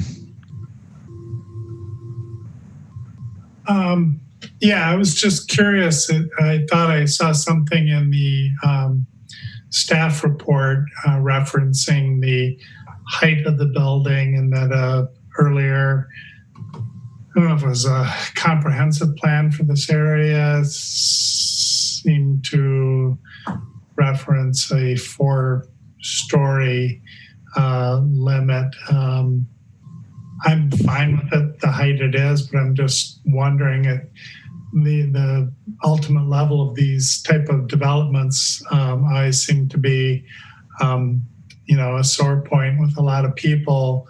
And I just wondered what clarification is what is allowed or specified in this area. I would note that I believe the building that's kitty corner from this is 5 stories though, but perhaps staff could clarify a little bit on the height issue for us. Okay. I believe Kevin Furco is on the meeting, and I think he could probably best answer the plan questions. Sure. The 4-story height reference that Commissioner Harper referenced is a recommendation in the city's comprehensive plan. It's a recommendation. What the plan recommends is neighborhood mixed use. And generally that's buildings 2 to 4 stories up to 70 units an acre. Again, that's a plan recommendation. It's not an ordinance requirement, but it's part of the consideration that needs to be followed. The ordinance requirement, what we have is PD zoning. So essentially they're writing their own zoning district text for this development. So there is some ultimate flexibility, but when this gets to the Common Council, they would need to decide that the proposal is consistent and meets the consistency requirement. Height is one of many considerations with that.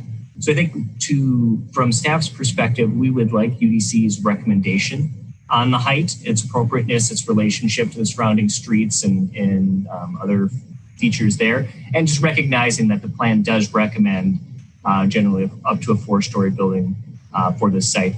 I believe it's the same recommendation that's across the street, which I believe that development was ultimately approved with a 5-story building, just for contextual purposes. And if I could give a little backdrop on this, this has been through, as I said, 18 years worth of planning, and it's gone around and round depending on the market conditions at the time. When this was originally adopted, this is going way back to the Grandview Commons project. This was identified in the Sprecher neighborhood plan as a neighborhood node, a mixed-use center, the major mixed-use center being up at Milwaukee and Sprecher.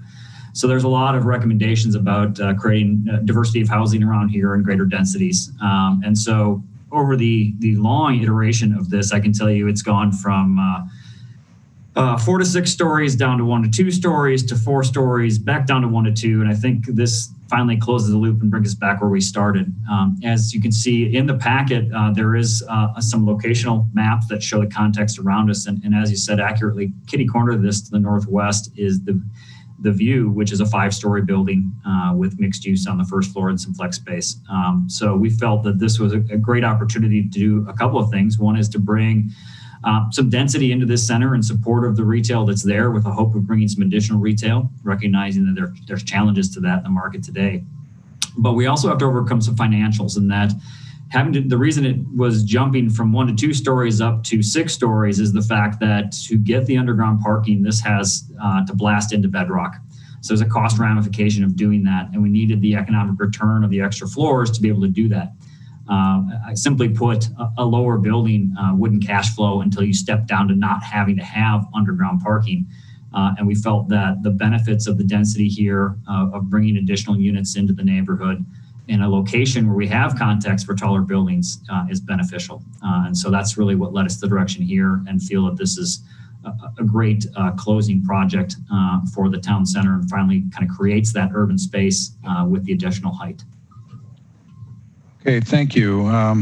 Shane, and then Craig. Thanks. In terms of site and landscape, I think there's some interesting spaces being created in the development that I like. Maybe not ideal that within the parking lot circulation, the north drive lane is kind of directly adjacent to the building without much of a buffer, but I understand there's kind of limitations given the geometry and shape of the property.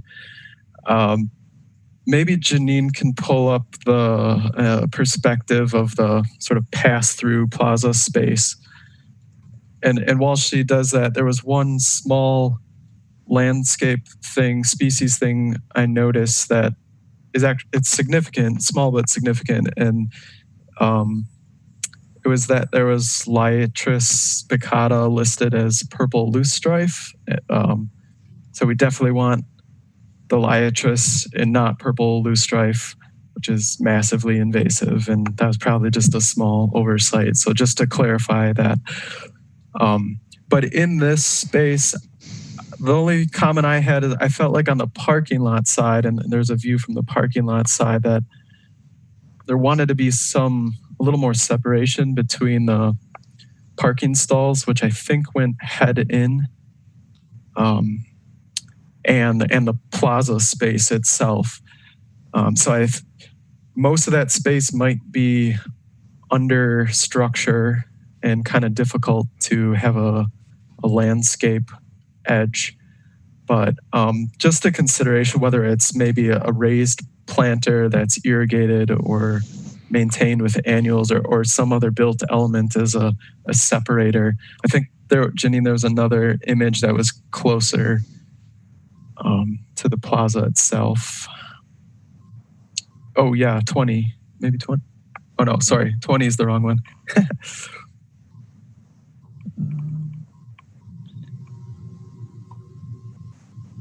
Shane, I think I know what you're talking about there. If you go to the site plan, top-down view, there are 3 stalls, one of which is the handicap facing west towards the plaza, and you're looking at the edge there, how that transitions. That is under the overhang, but that's something we can take a look at to see if there's a way to get some kind of treatment there. Yeah, oftentimes those stalls aren't used quite as much, but it felt like if there were cars there that it would maybe be a little uncomfortable with the cars coming so close to the pedestrian space underneath.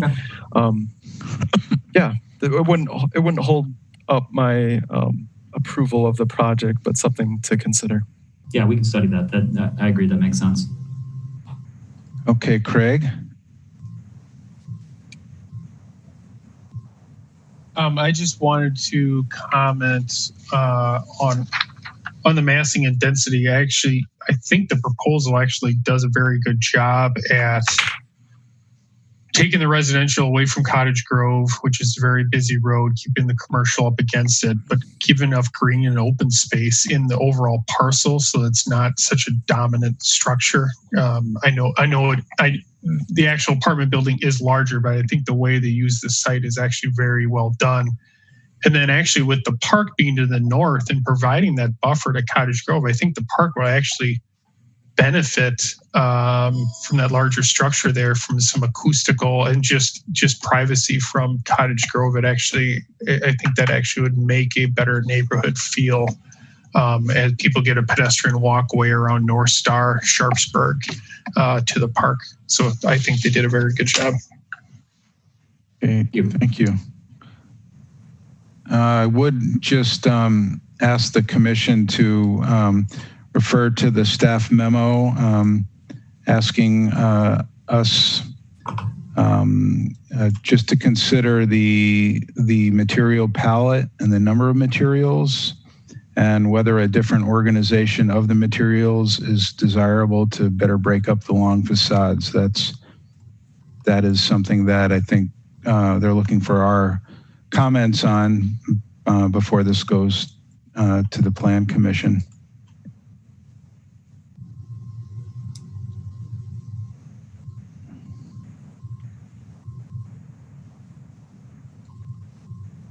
Any further comments or questions to the applicant? Christian, and then Tom. As far as the materials and the colors, I guess I would just weigh in and say that as depicted on these renderings, I find them very attractive. I think there's a nice rhythm and flow as you go along the edges of these buildings in a way that is a lot more appealing to me than some of the other projects that have come before us. So I'm pretty happy with that. I'll let other people weigh in on that. I just wanted to weigh in on one other landscaping issue. On the landscape design on there, the trees that border that walkway that Shane was just talking about going through the parking lot, the landscape design seemed to indicate that there was already 6 calorie pairs that were in there and 6 more to come to match it. I was out in this area the other day and I didn't take a close look at it. I don't know if those pairs that they say are existing are actually in there yet. If they are, it would be problematic to change them, but if they aren't planted yet, that is a tree that we are trying to dissuade developers and landscape architects from planting. They keep showing up again and again. That is a tree that was just recently banned in Ohio, and it was on its way to being banned in Indiana. The nursery industry in that state rose up and managed to get it removed from the list there, but because the nurseries have money invested in it, there's no reason to keep planting it. It's a problematic plant. It's probably going to eventually be banned in most eastern and midwestern states, and there's plenty other trees, small ornamental trees that could be used in exchange for that. So like I say, if there's already 6 of them in there, I would be okay with continuing on with them reluctantly. But if those aren't planted yet, I would say that those need to be switched out to something else. So 12 of some other small ornamental tree variety in there. Okay, we'll happily look at that. Okay. Tom, and then Craig has his hand raised. Yeah, I would just point out there were 2 comments from our last review. One was about the quantity of different materials and colors, that there might be too many, requesting simplification. The other was about the wide band or ledge at the mid-height and the curious way it seems to force sort of odd proportions in the building. I feel neither of those have been addressed, and just personally, they still bother me. This design does not work for me, I'll be honest with you. I find it a somewhat incoherent both design and set of materials and squares. It kind of looks like a checkerboard, quite frankly. Anyhow, I just point out that I don't think they've been addressed. Okay. Thank you. Craig? So following up on materials, I want to make sure, because looking at the renderings, I'm looking through the packet and I didn't see any specific material call outs.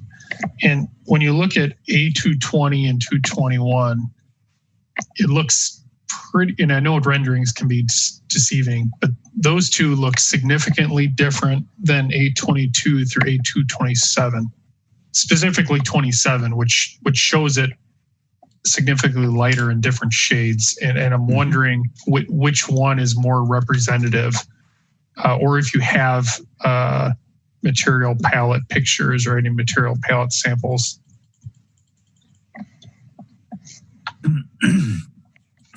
We do have material palette pictures.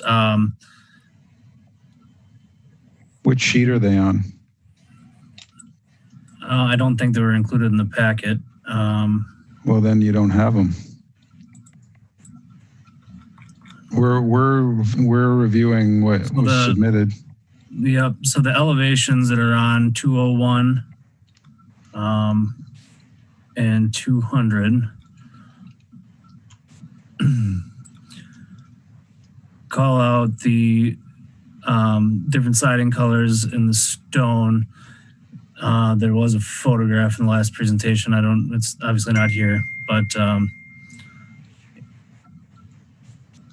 these. Yeah, we require, and now obviously we're doing everything virtually, but we at least require photos or cut sheets or something, a realistic portrayal of the actual material. Janine, can we email you something quickly? Well, I don't know that. I don't think that's appropriate. Number one, and number two, I don't think it answers necessarily some of the questions about the overall composition of materials. We see siding and we see stone and we see brick and so forth. And I think we can make a judgment and request the final materials submittal, in the future. Is there a rendering that the design team feels is most representative of the color palette from some of the exterior rendering images? Certainly. 223 has got some good lighting on it.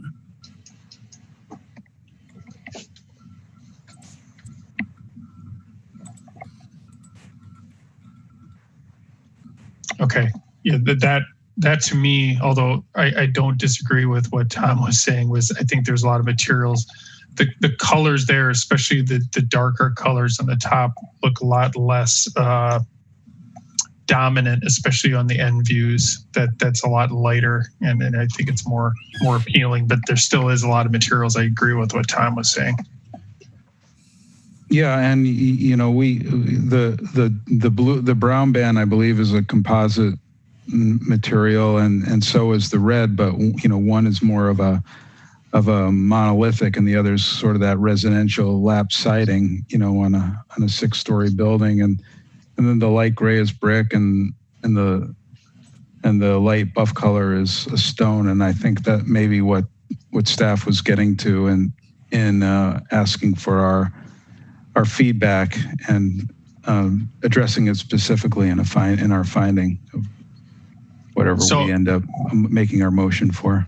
While we're looking at this, I'd like to hear what other people think. I think they should almost go for a more simplified, while you might have that band go through if that's a design element you feel is important, simplifying those elevations where maybe the base just continues on, where it's that gray continues on through with that wood trim, or just, kind of picking a couple, but it seems to be quite a bit as it was discussed earlier on some of these elevations where it's just a lot going on. Yeah. Any other comments or feelings from our commissioners on this subject? Shane? I don't disagree with anything that Craig just said. I just would say I kind of like this. If that's natural stone, I like that natural stone as an element in the horizontals. But yeah, maybe simplifying some of the other colors. Okay.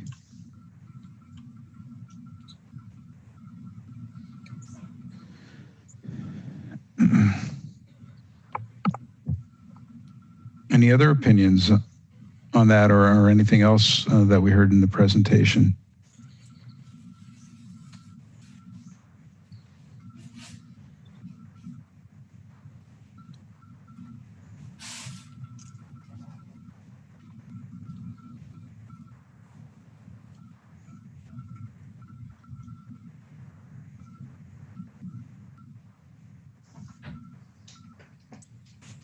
We have a request here for initial/final, and they are, I believe, on their way to the Plan Commission on the 10th, I believe. Actually, we've taken a referral to the 24th. I'm sorry, 24th. Okay, Craig and then Lois. I'll defer to Lois. I've been talking a lot tonight, so I'll let her go. Okay, Lois. I'll unmute then. Yeah, I think I will make a motion for initial with the comments of simplifying some of the color blocks, if you will. And one in particular I also would mention is I'm looking on sheet A222, and there's the kind of the wood band coming down. Let's see, it's right above the 4th floor, and then it makes a turn and it comes down vertically, and that's the kind of thing that just starts to add a little chaos to the elevation. I feel like there could be some simplification in some of the horizontal elements without trying to incorporate that vertical, and then simplifying the color blocks a little bit. Yeah, particularly when they're wood grains. Mm-hmm. Yes. That would be a difficult corner to make and have it look nice. Okay. Okay, so you made the motion then for initial, right? Correct. Okay. Let's see. Craig, your hand is up again? Or did I not lower it in the first place? It's up. Okay, you're seconding? Okay. All right. Any discussion on the motion?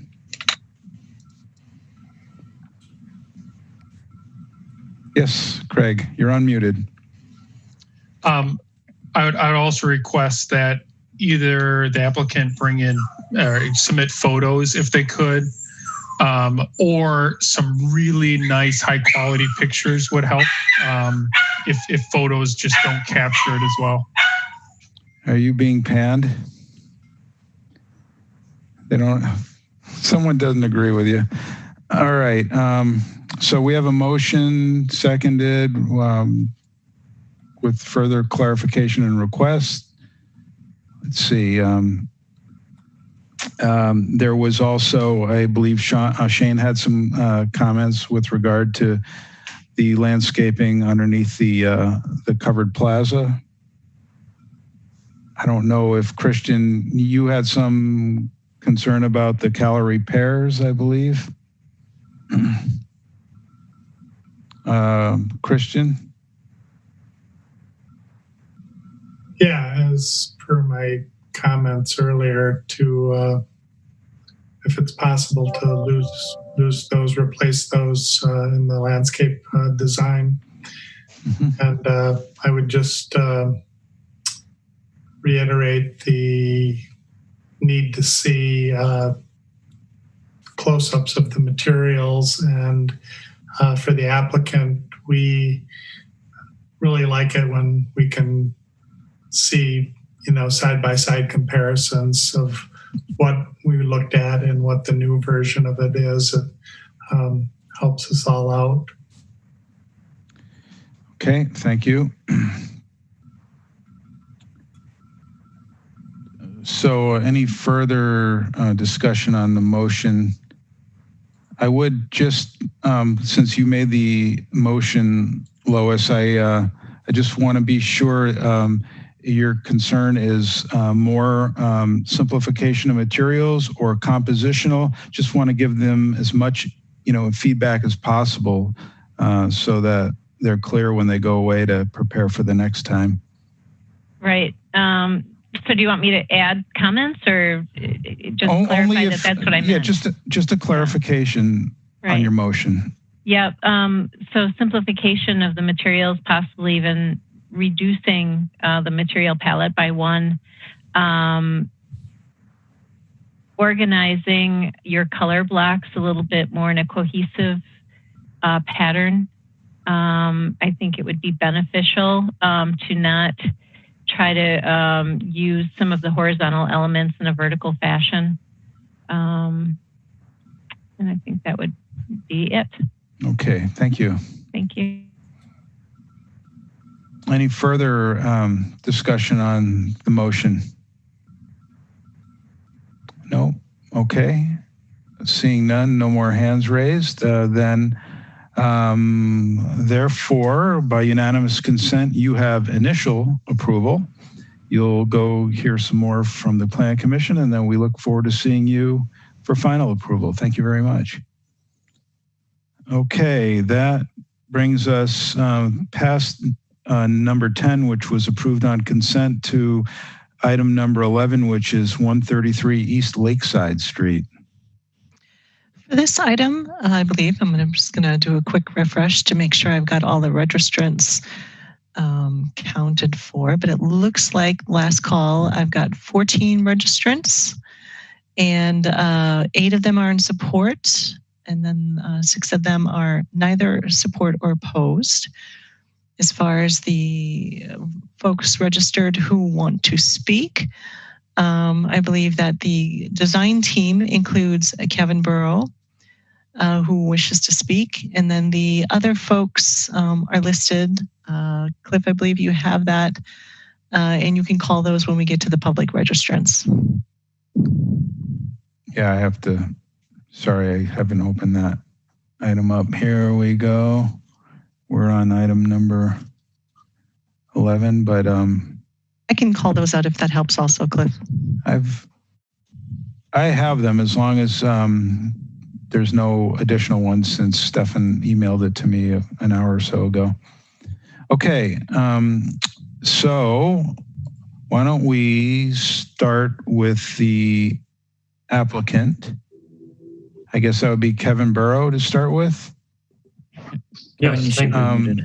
We'll just let Janine bring up the presentation, and then we'll hit the stopwatch and let you have your 3 minutes and tell us what you've changed since the last time we've seen you. All right, thank you very much. I appreciate the opportunity to present this again this evening. One thing we wanted to clarify is that we have dramatically simplified this project with regards to the overall massing and size of it, based on direct feedback we received from both the Alder and from the immediate neighbors surrounding this property. When we were before you last time for information, we were presenting a 5-story 104 unit building. And we have now simplified this down to a 4-story building that steps down to 3 stories, immediately adjacent to the closest neighbor, and is now just 66 units in total. So what we've got before you is sort of the overall context we want to make sure we set the table with is regards to how we sit right along John Nolan Drive here. If you can go to the next slide, Janine. We can breeze through these rather quickly, but again, sort of the context, you can see the white mass that we've introduced in the middle of the screen representing the footprint of our new building. Next slide. You can see now the immediate context. So we're located along Lakeside Street and Sale Street, along John Nolan Drive, basically surrounded by commercial properties, both to the north and south, with a 3-story office building of the Lakeside Street, and then the city-owned properties further to the south of us. Next slide, please. And this shows our proposed building. What I want to stress is also is with this new proposal, we're able to maintain and save all the existing vegetation, which rests along the western side of the property, immediately adjacent to all the neighbors along Colby Street. Next slide, please. So here again, you can see the context of how our building fits in, and then the greenery and dense vegetation further to the west. Next slide. So here's the overall layout where we have, because of the reduced density and size of the building, now we're able to remove the wing that was along the southern property line heading west. So now all the building fronts along Sale Street and is a 4-story building and then steps down to 3-story on the northern and western side, as indicated by the cross-hatching. And then the surface parking lot has also been consolidated so that there's just one vehicular entrance point for visitors off of Lakeside Street, and then all residents would just access via the underground parking along the south.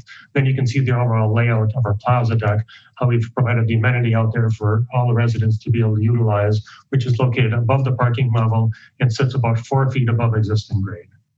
Next slide, please. We can skip through the site plan and the floor plans. We've got underground parking for 70 stalls, a mixture of 1s, 2s, and studios for 66 total units. We can go through the elevations. We'll just skip to the renderings, Janine. So the overall material palette you just saw there, and then what we are proposing is a more contemporary building, and that is a point of discussion with regards to how we feel that this building does sit along the John Nolan corridor and serves as a major gateway down to downtown Madison. So we've got one of the items that we wanted to differentiate and clarify is with regards to how the entries are different for the residential units versus the commercial and the public use spaces. Okay, I'm afraid we're going to have to cut you off there. Let's see.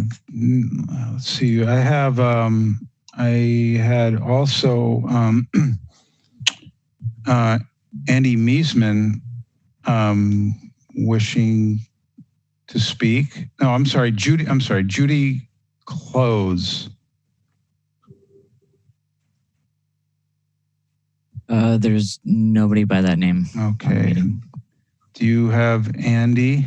I see Andy there. Yes. Andy registered neither support nor oppose. Hello, you guys hear me? Yep. Yes. Excellent. I was wondering if the PDF that I submitted, the Bay Creek Exhibit UDC 1, could be shared on screen. Sure. Just one moment, please.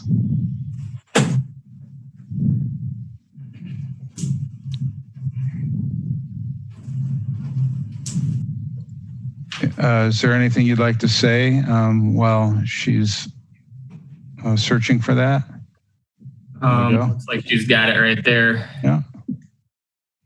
Perfect. If you could just go to page 3 of the PDF, should say figure 2 at the bottom right. There you go. Perfect. So what we wanted to do today is just the neighborhood was just to briefly go over the existing conditions of the neighborhood and just to illustrate what's here. As you can see from this image, this is the east side of Lakeside, adjacent to, say, a rich collection of different architectural styles that are well kept, different materiality in terms of color, very vibrant, and a lot of brick and stonework when you get closer to the center. You go to the next slide. Moving down Lakeside, you can see, 3/4 of a mile stretch is what Lakeside is. And the architectural consistency is pretty well developed and maintained. And again, just vibrant colors all the way through Lakeside Street here. You can go to the next slide. So what we wanted to really showcase with this figure 4 here was just the drastic difference in terms of architectural material and color compared to the existing architecture of the neighborhood, and really how this building is turning its back on the neighborhood in terms of what it could pull from the existing architecture and really celebrate the neighborhood as well as a gateway to the city of Madison. There's a stark difference here you can see from the proposed development and just the vibrancy and the rich quality of architectural design in the neighborhood. You can go to the next slide. The next slide are just quick images that we pulled from the city of Madison of architecture, contemporary and traditional, that we thought would be appropriate for this site. 2 of these buildings are actually designed by the architect and approved by UDC. You can go to the next slide. One of these buildings is on 1109 Park Street that's proposed. We think this is a pretty good example of what an architectural consistency would look like in the neighborhood. This is one development. It actually looks like 2 buildings.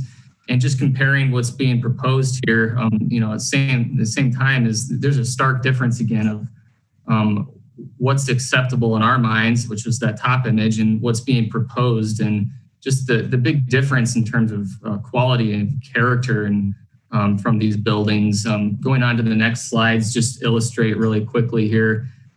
We've gone through with the developer several times on materiality of the buildings. They've made changes, but it's really just swapping materials for different places within the site. You can see that on the building from images on the left to the right. If you go to the next slide, we realize that the John Nolan corridor is going to be developed later, but the developers made no recommendations for improvements to the safety of this intersection. Currently, there's 8 existing vehicular and pedestrian conflicts at this intersection, and they're proposing no improvements. And from day one, they did recommend and were enthusiastic about having a bike lane on Sales Street, and that's gone away with this submittal. They've taken it out, and we just feel there'd be, to improve this site and the urban design, it goes beyond the building, and the building's only going to be as good as the site that it sits on. And right now, the site design is failing. So that's all I'd have to say right now. Thank you. Okay, thank you. Okay, let's see. I'm seeing on the next on my list is, let's see, Cynthia McCallum. Hi. I have said that I'm neither opposed or in favor because I am very much in favor of this new development that they're bringing forward. I appreciate the 4 stories and stepping down to the 3 stories.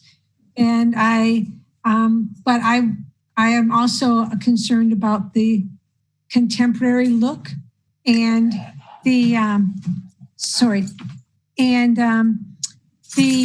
I like the orange brick of the Vanderwall building across the street. So I was kind of wondering why they didn't pull from that to kind of make that corner, that entry onto Lakeside a little bit more cohesive. And I think that this building would look fantastic over in the Alliant Energy Center complex, because if you look over at the Alliant Energy Center area, there's a lot of buildings that look like this, but this is not next to us. I mean, we are a neighborhood like Andy spoke to so well. I think bringing in some softer elements and a little bit more brick would be nice. But I wanted to really speak to the fact that I applaud the developer for working with us and bringing this down to 4 and 3 stories.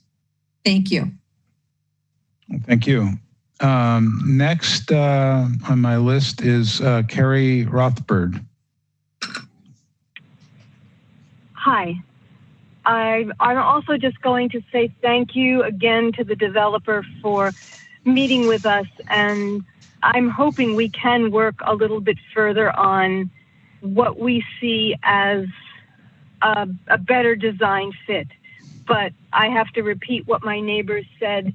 There was the willingness to hear what the neighborhood was saying about protecting Colby Street.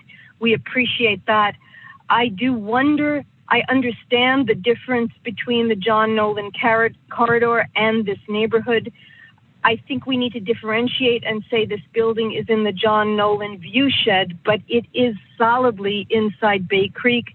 And perhaps there is some way, it would be an architectural challenge, I know, to think of the faces that are adjacent to Bay Creek and that juxtapose Bay Creek as being of a slightly different character, an integrated but slightly different feel to the face on John Nolan, that faces John Nolan Drive at a slight remove from it. I'd also like to echo the idea that Andy mentioned that let's not take away the bike path. That's another simple street amenity that doesn't affect the building. And look forward to the possibility of more discussions. But this is an awkward position to be in, to say thank you for hearing us. But we recognize the big step, and we hope that we can take another step together. I'm finished. Okay, thank you. I have on next on my list Janelle Munns. Yes, can you hear me? Mm-hmm. Yes, hi. I own the building right next door, the little wee commercial building, and I just wanted to say I was very happy of the scaling down of the size of the building. I feel like I might actually get some light in my windows. I was just kind of wondering if the outdoor patio would be used for restaurant customers, if that ended up becoming a restaurant. And I don't really have too much else to say. Everybody else hasn't said at the moment. But I really do appreciate the scaling back of the design. I think it's a much better fit for everybody surrounding it. Thank you. Okay, thank you very much. Let's see. Stefan, I don't see anyone else wishing to speak unless there's some late arrivals. No, the rest are just not wishing to speak but available to answer questions. I see Christopher Armstrong in support, not wishing to speak. Rich Strominger representing Avante Properties in support. And then Carolyn Bruckner, Scott Kelly, Liz Perry, John and Sally Ouellette, all in support, not wishing to speak. Okay, go ahead. Staff is just adding the quick note that in the Legistar file, you will see some public comment. There's a Bay Creek letter as well as a letter from Ron Schutvet. So there's some additional public comment that we have received. And I see the Alder Evers hand raised. Yes, thank you. Thank you very much. I want to echo the statements from residents complimenting the developer on the decision to go with 4 stories instead of 5. When they were there, when they were present before you as introduction, it was apparent at that time that was a key issue with residents. In fact, there are 3 issues. One was the height of the building overall and the potential for that blocking the view of folks on nearby Colby. Secondly was the number of units, and that it was considered that the 104 units that were planned would have a deleterious impact on the neighborhood in terms of traffic congestion and spillover parking. I spoke on many occasions with the developers, found them to be very reasonable, and their initiative and that in a very collaborative way and socially distanced, I might add. They met in person with residents, everybody wearing masks, everybody standing 6 feet apart in the parking lot of the site. And we're able to really share and talk openly about concerns. The one concern that remains has to do with aesthetics. I think what people are concerned about is the initial design looked like it could fit in any town USA. And I think one of the criticisms that people have had about development along East Washington is that the Lego design and the use of whites and grays and blacks just, again, lack a certain character. And people who choose to live in Bay Creek are characters. And the neighborhood, as a result, as it's evolved over the years, has a sense of character.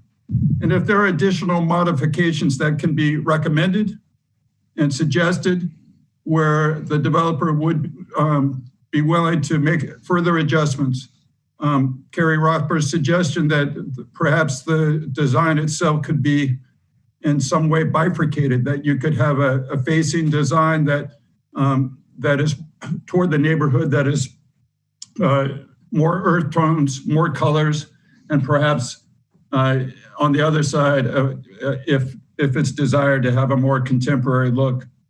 Nonetheless, I think I have to go along with the overall sentiment.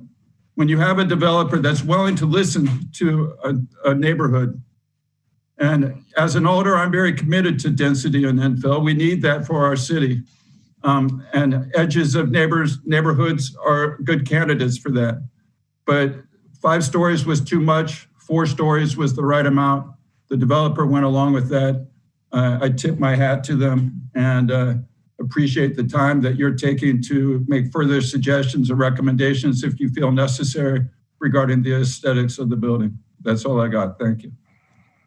Okay, thank you for your comments and perspective. Let's see then. I guess I'll ask the commission members if they'd like to open up with their impressions of the project now that we've seen it a little bit lower scale, when we've heard from the neighbors and the developer and the alder.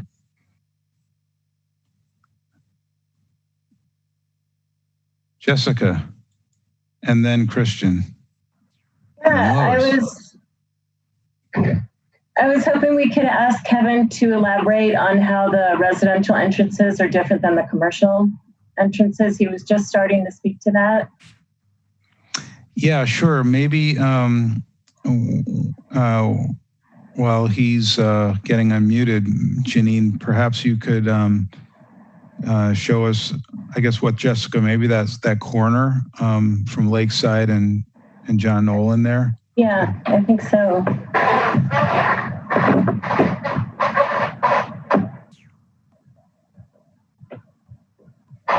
Is that the view you were thinking of? It's the one that he was at when he started to address it. So I think this is probably the best view, but Kevin might suggest another one. Yeah, if we could just scroll ahead, another view to the next page, Janine. So now you can, what this redesign has been able to accomplish is the fact that now all the first floor residents, that floor level has been raised up above the sidewalk. We're able to scale down the overall feel with regards to the doors and the windows for those areas. Originally, we had a lot of storefront glass or the appearance of storefront glass going down to sidewalk or down to grade, which did have a more commercial feel to it. So the commercial entry on the far right-hand side of the screen and then the apartment entry is all storefront glass down to grade with accessible entries. Then all the residential access points are raised up from the sidewalk by a number of steps. And we simplified it to a swing door, a traditional patio swing door, and then individual operable windows next to it. Okay. I think that's an improvement. So thanks for pointing that out. I'll let it go. Thank you. Okay, thank you. Christian. Yeah, just a few things. Yeah, you know, I echo the previous speakers, and note that it's unusual for developers to, accommodate requests to downsize to this extent. I mean, this is a huge reduction in not just losing the top floor, but the total number of units that we don't see that too often.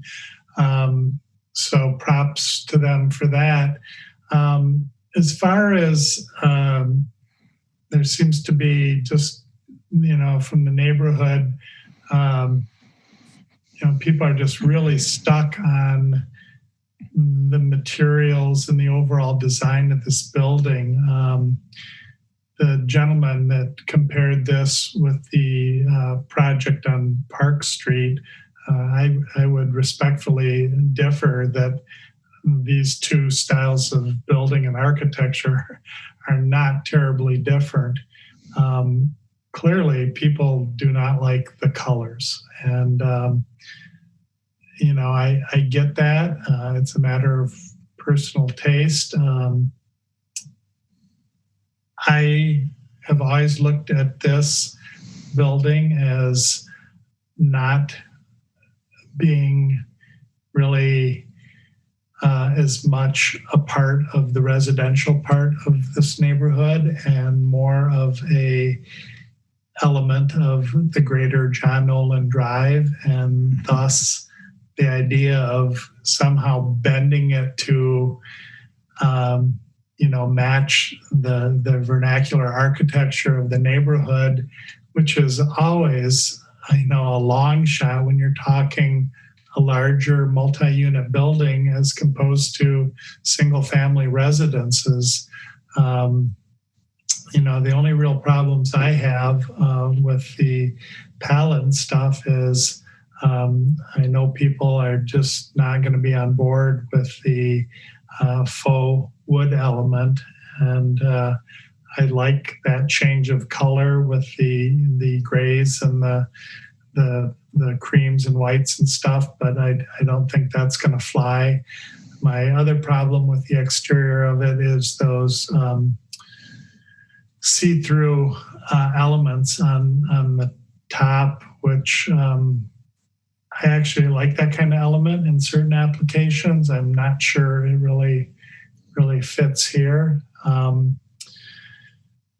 guess those are the observations I mainly want to make, and I would just like to point out that I think the issues with the intersection and traffic and sidewalk and bike path issues are more of a concern for the city and traffic engineering perhaps than the developer more explicitly.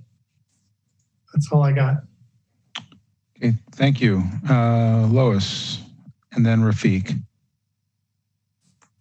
Thank you, Chair. I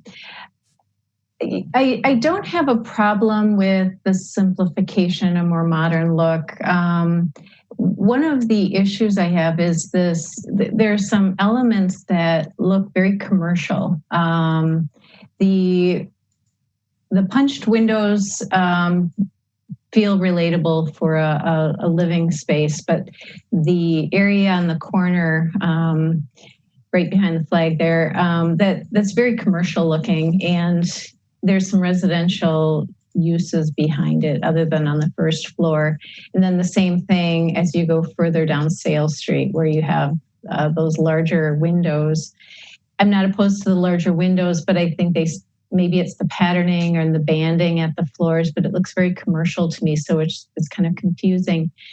If you take that white element and it starts to kind of a nod to like maybe a brownstone organization as you kind of come down with these verticals, I'd almost rather see something that is a little bit more uniform like that rather than changing materials, to that kind of the fake wood that kind of comes up and over for no apparent reason. I think the commercial area should have its own material, maybe and not try to bring it around the corner. There's in that corner, there's another image right before this one that I think gives you a better vision of, or a view of this. Is, you know, you've got the gray commercial area, and then you've got the wood kind of look with the white behind it, and then around the corner you have the gray again, which starts to, I think, kind of add to a really confusing geometry there. So I would simplify these vertical elements, simplify the punched openings, or I should say, make them all punched openings rather than try to do this kind of curtain wall kind of look. I don't like the perforated parapet. I think it's unnecessary, and it doesn't seem to have a purpose, because it's not right on the corner. It's kind of halfway down there. So I would just go for a more simplified vertical elements as you go around. And I do like the scale of this building much better. Okay, thank you. Rafiq. All righty, here goes. I'm gonna go against everybody else. It's kind of common these days, but I'm gonna say that I like this building a lot, and I would advise to keep it as it is, push back on it. I think that the materials are very attractive. This is a very nice building. It's modern, it's sexy, and every building in Madison does not need to be simplified. Every building does not have to have brick. Every building does not have to have two materials on it. I think what makes a city beautiful is the diversity of materials, the diversity of size, the diversity of building typologies. Every building does not have to look like it was built in 1920. This is a modern building built in 2020, and it looks like it. And I love this project. I think it's very, very, very attractive, and I would keep it just as it is. It's not an abundance of materials. The wood highlights it. It's an accent piece, and that's what it's meant to do. I think the white is, I don't have a problem with this at all. I love this building, and I would advise or suggest that we try to not make every building look the same by just simplifying it to just one or two colors. Like if it works out with 5 or 6 colors, then that's what it does. I think this is a very good project. So you have my full support. Thank you. Even the lookout towers. I like everything about it. Okay.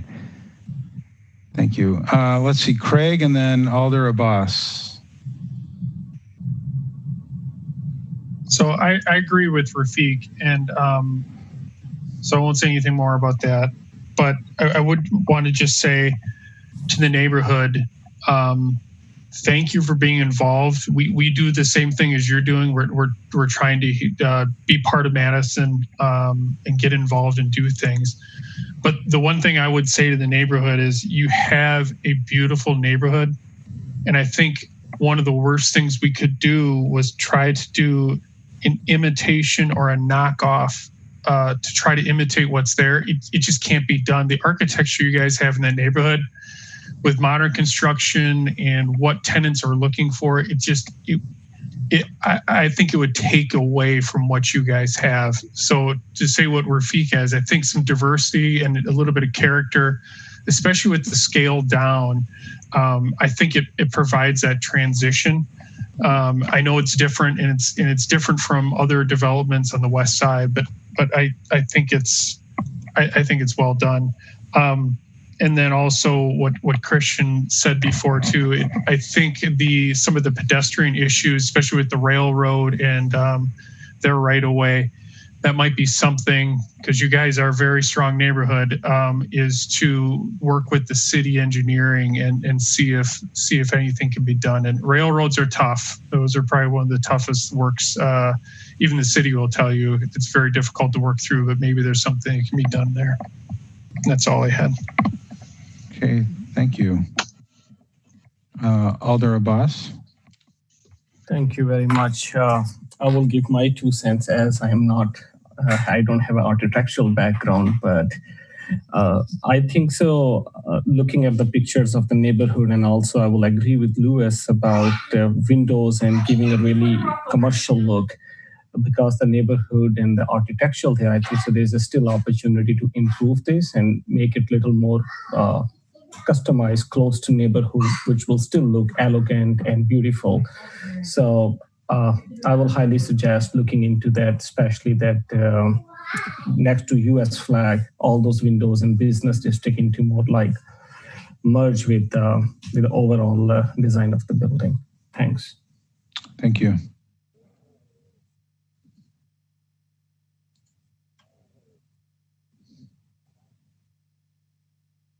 Tom.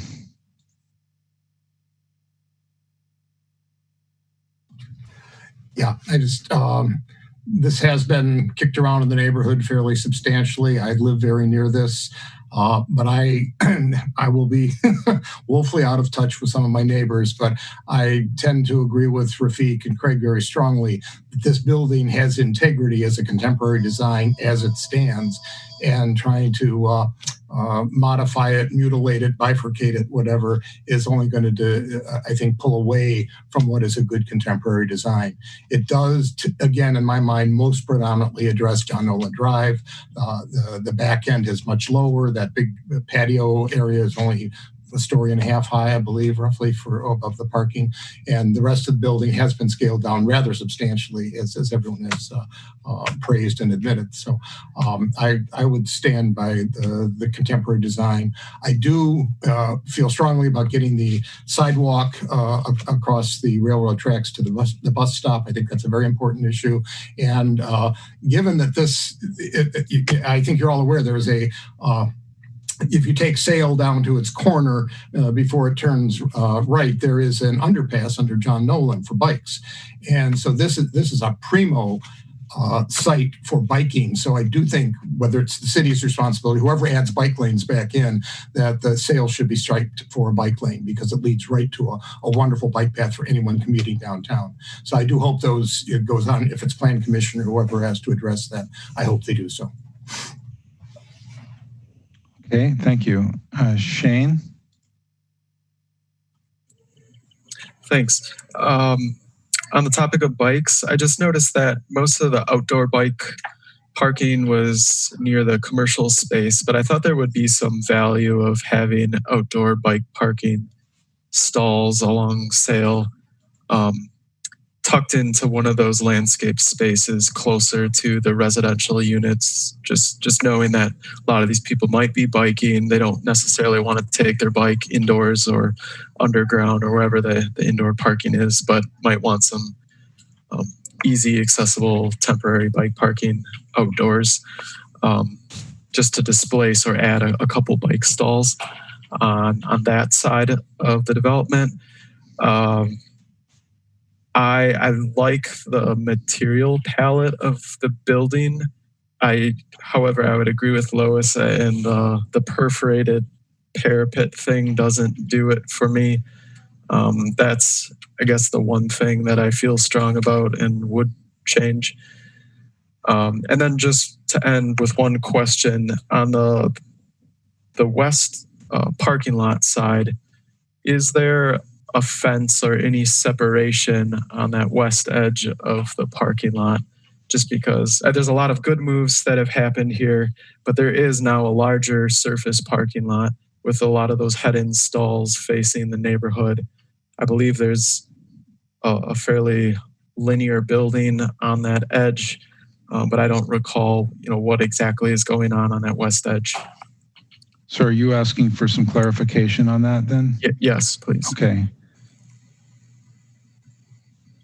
Maybe if Janine, maybe if you have a site plan available, perhaps Mr. Burrow could address that.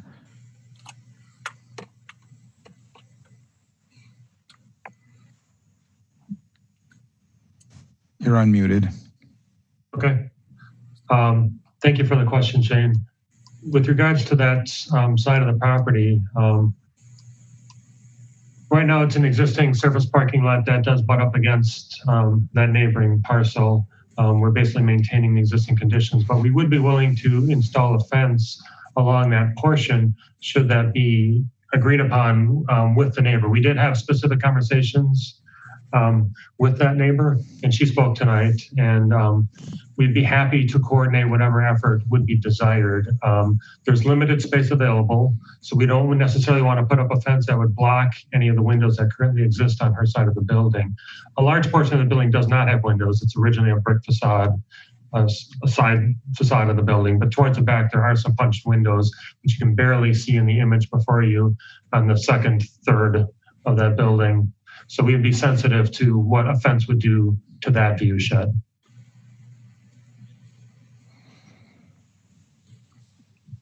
Okay, and maybe while you're unmuted, you might want to just address the bike parking comments too. Yes, we were, as far as bike parking stalls go, right now they are located, as Shane pointed out, along Lakeside Street, at the main entry to both the apartment entry and the commercial space. The assumption being that all visitors would have to enter through that doorway, either for the commercial or visiting the residences. So that's why they were located there. We would not be opposed to adding some stalls along Sale Street in between the sidewalk entries to some of the units. There is a there's 2 stair exits that come out. So there's a potential for some residents to possibly park their bike and run in and use the stairs. So we'd be receptive to that. And just out of curiosity, I'm looking at your basement plan. It looks like you have quite a few. Do you happen to know how many off the top of your head? Is one per unit close? Yeah, we have 66 bike stalls within the basement. The majority of them, or all of them, are located in the center of the space there. So we're able to create a very nice and safe and secure space for all the bikes to be able to be parked. And then there's 70 parking stalls for vehicles as well. So we have more than a 1-to-1 ratio for vehicular parking. And when you say basement, this really isn't that far underground, is it? No, we're only coming down a few feet. We're limited by the water table, obviously being this close to the lake. Mm-hmm. So we're coming down about 4 feet.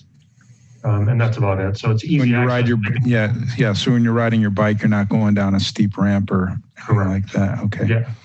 All right. Thank you. Sure.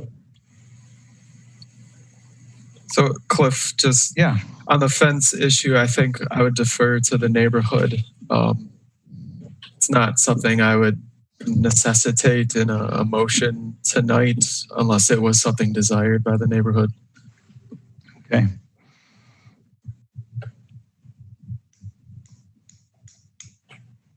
All right. Well, we've heard some comments with regard to the building's design. Strongly in favor, generally in favor. I haven't heard anybody say they're adamantly opposed. I see Craig's hand raised, and then Rafiq. So we'll see what happens here, but I would make a motion for final approval with no comments, no edits, as is. Okay, is that a second, Rafiq? That is, absolutely. Okay. All right, so I see Lois had her hand raised. Where did? Oh, hold on. Let me unmute you there. Oh. Okay. Okay, there you go. Well, actually, I was going to make one more comment about the plaza area, since that does face the neighborhood. I'm looking at one of the plaza view looking north, for instance. I'm wondering if that could be one of the areas where you have a little bit more of the whimsical, maybe add some color. And I see that you have some sailcloth there. But the rest of that sorry, there's an ambulance going by. The rest of that large area is very exposed, and I'm wondering if you could benefit from a little bit more, some more elements that could add some whimsy to that neighborhood facing plaza that would also give them a little bit more shade. All I can see is a lot of concrete that would be really uninhabitable on some of these last days we've had. So that's my other comment. Okay, would that be an amendment to the motion? It's a suggestion. Okay. All right. Any further discussion on the motion?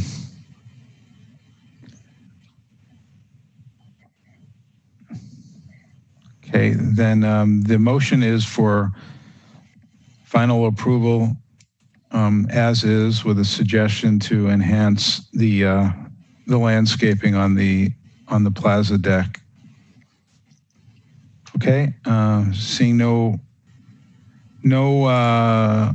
other hands raised. I'm scanning here up and down. No hands raised. So then, with no opposition, by unanimous consent, item number 11 has final approval. Thank you for working so closely with the neighborhood.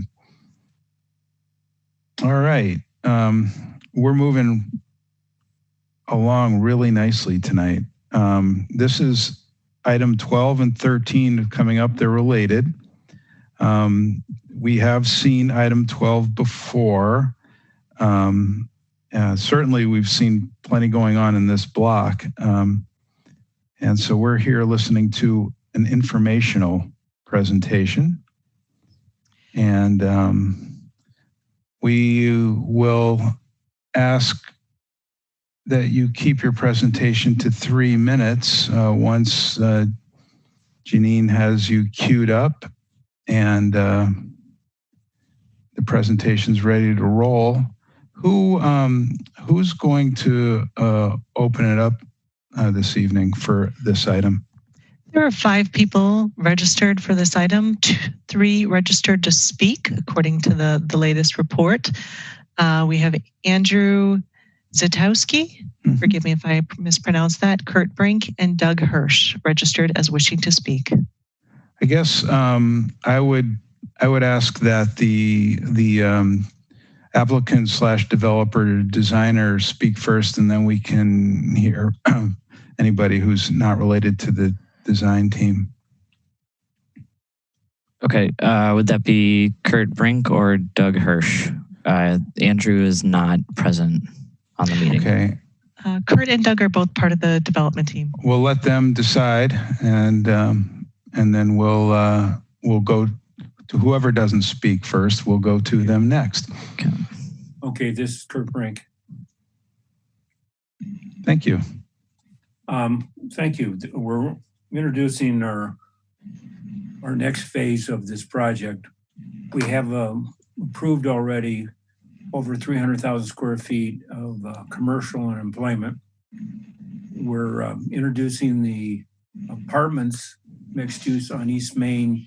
Can we ask them to speak up a little bit? Oh, yes, I'll try. Can you hear me better now? Slightly. Okay, I'm sorry. It must be my computer here. What we're trying to do is introduce some activity to East Main Street, and more of 24-hour, because East Main is pretty quiet at night. I'll let Doug go forward with everything else that we need to do, and also talk about how we like to phase in the parking for this project. Also, another important point that we've done is we went through before, we've reintroduced the 924 facade that you've asked us to do, and interested to hear your comments on it. Thank you. Good evening, this is Doug. And thank you for your time. We're back again. Janine, Andy Laufenberg is the other speaker. I would think he would be online, but Jordan couldn't be with us. I won't be able to give this presentation in 3 minutes, so I will just give you what I can. I'm here now. Doug, yeah, Andrew's on. Okay, thank you. Janine, would you skip to the phasing slide? We're going to have to skip several slides. Phasing, it's a 3D massing. It's probably like the 4th drawing there. So just to give you, this is some background, this is the phasing plan that we're working with right now. WIDA has been approved, the blue building in the corner.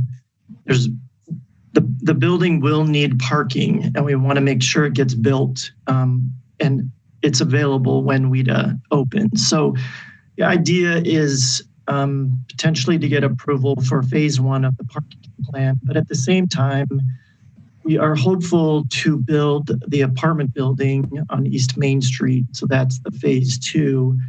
And then the phase 3 is the 929 building that was previously approved. So in the next slide, you're familiar with the master plan. I think the only thing to mention here is that there's no addition on top of the telephone building, and eventually the parking ramp, except for the west facade facing the courtyard, will be mostly covered and screened.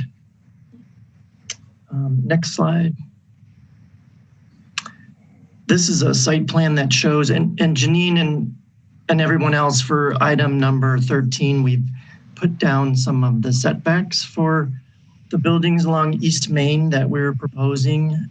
They're all close to being near the telephone building setback, so that the buildings start to create kind of that street edge. But this shows the phase 1 of the parking with the first floor of the apartment building.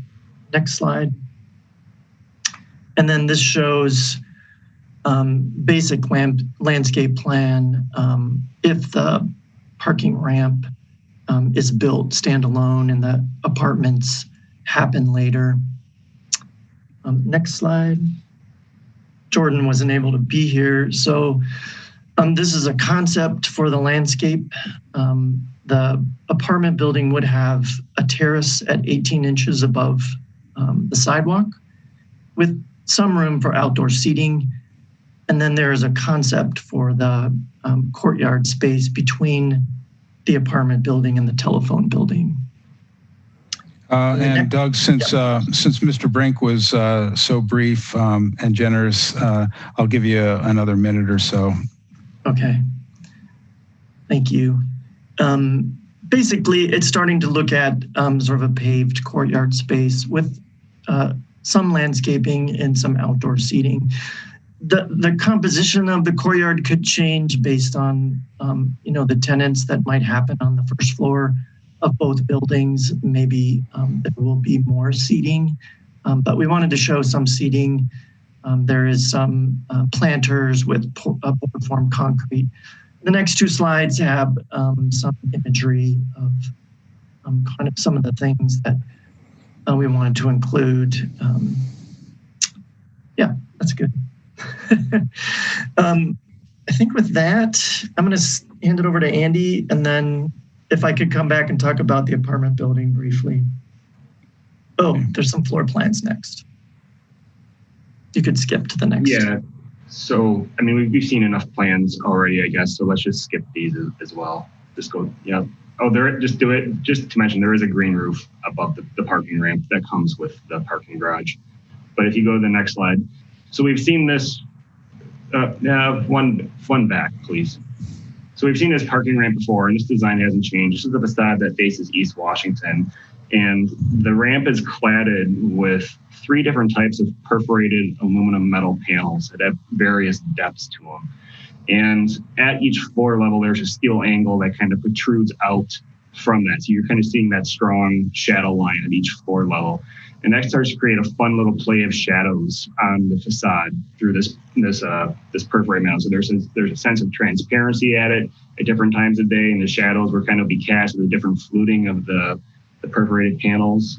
And then at the bottom, to try to activate more of the pedestrian level, we wanted to introduce a public art mural, and that's that. It's abstractly represented as a very colorful thing, or a very colorful painting or mural down on the bottom. If you can go to the next slide. So here are some additional views. The view on the top left is the one standing from the proposed WIDA building. You can see the skywalk from the WIDA building coming over to it. You can see the parking ramp kind of extending off to the left. The one on the top right is kind of from Hotel Indigo's little drive aisle. And again, you can see what we're using is that perforated metal panels kind of orchestrated in a fashion that kind of plays with solid and void. Underneath that, there's a series of utility rooms, and that's kind of cladded with either burnished blocks or formed block. On the bottom left is, you can kind of see that we're starting to stand, you can see the telephone building popping up. And what we're cladding this material, this side of the building with, is a series of precast architectural panels, and again, the perforated aluminum panels up above. And then whatever time I have left, I'll give it to Doug to talk about the much bigger part of the project. The next slide shows an example of the material and. Oh yeah, there's a precedent. Yeah. Okay, next slide. This part of the project is a bit more traditional approach to the exterior design language. We feel like within a city, there's room for contemporary buildings and buildings that potentially recall more historic elements. And with this one, we wanted to strengthen the sense of place, kind of the industrial nature of this portion of the city, which is very unique to the East Rail corridor. At the same time, this is creating kind of a desirable aesthetics for tenants.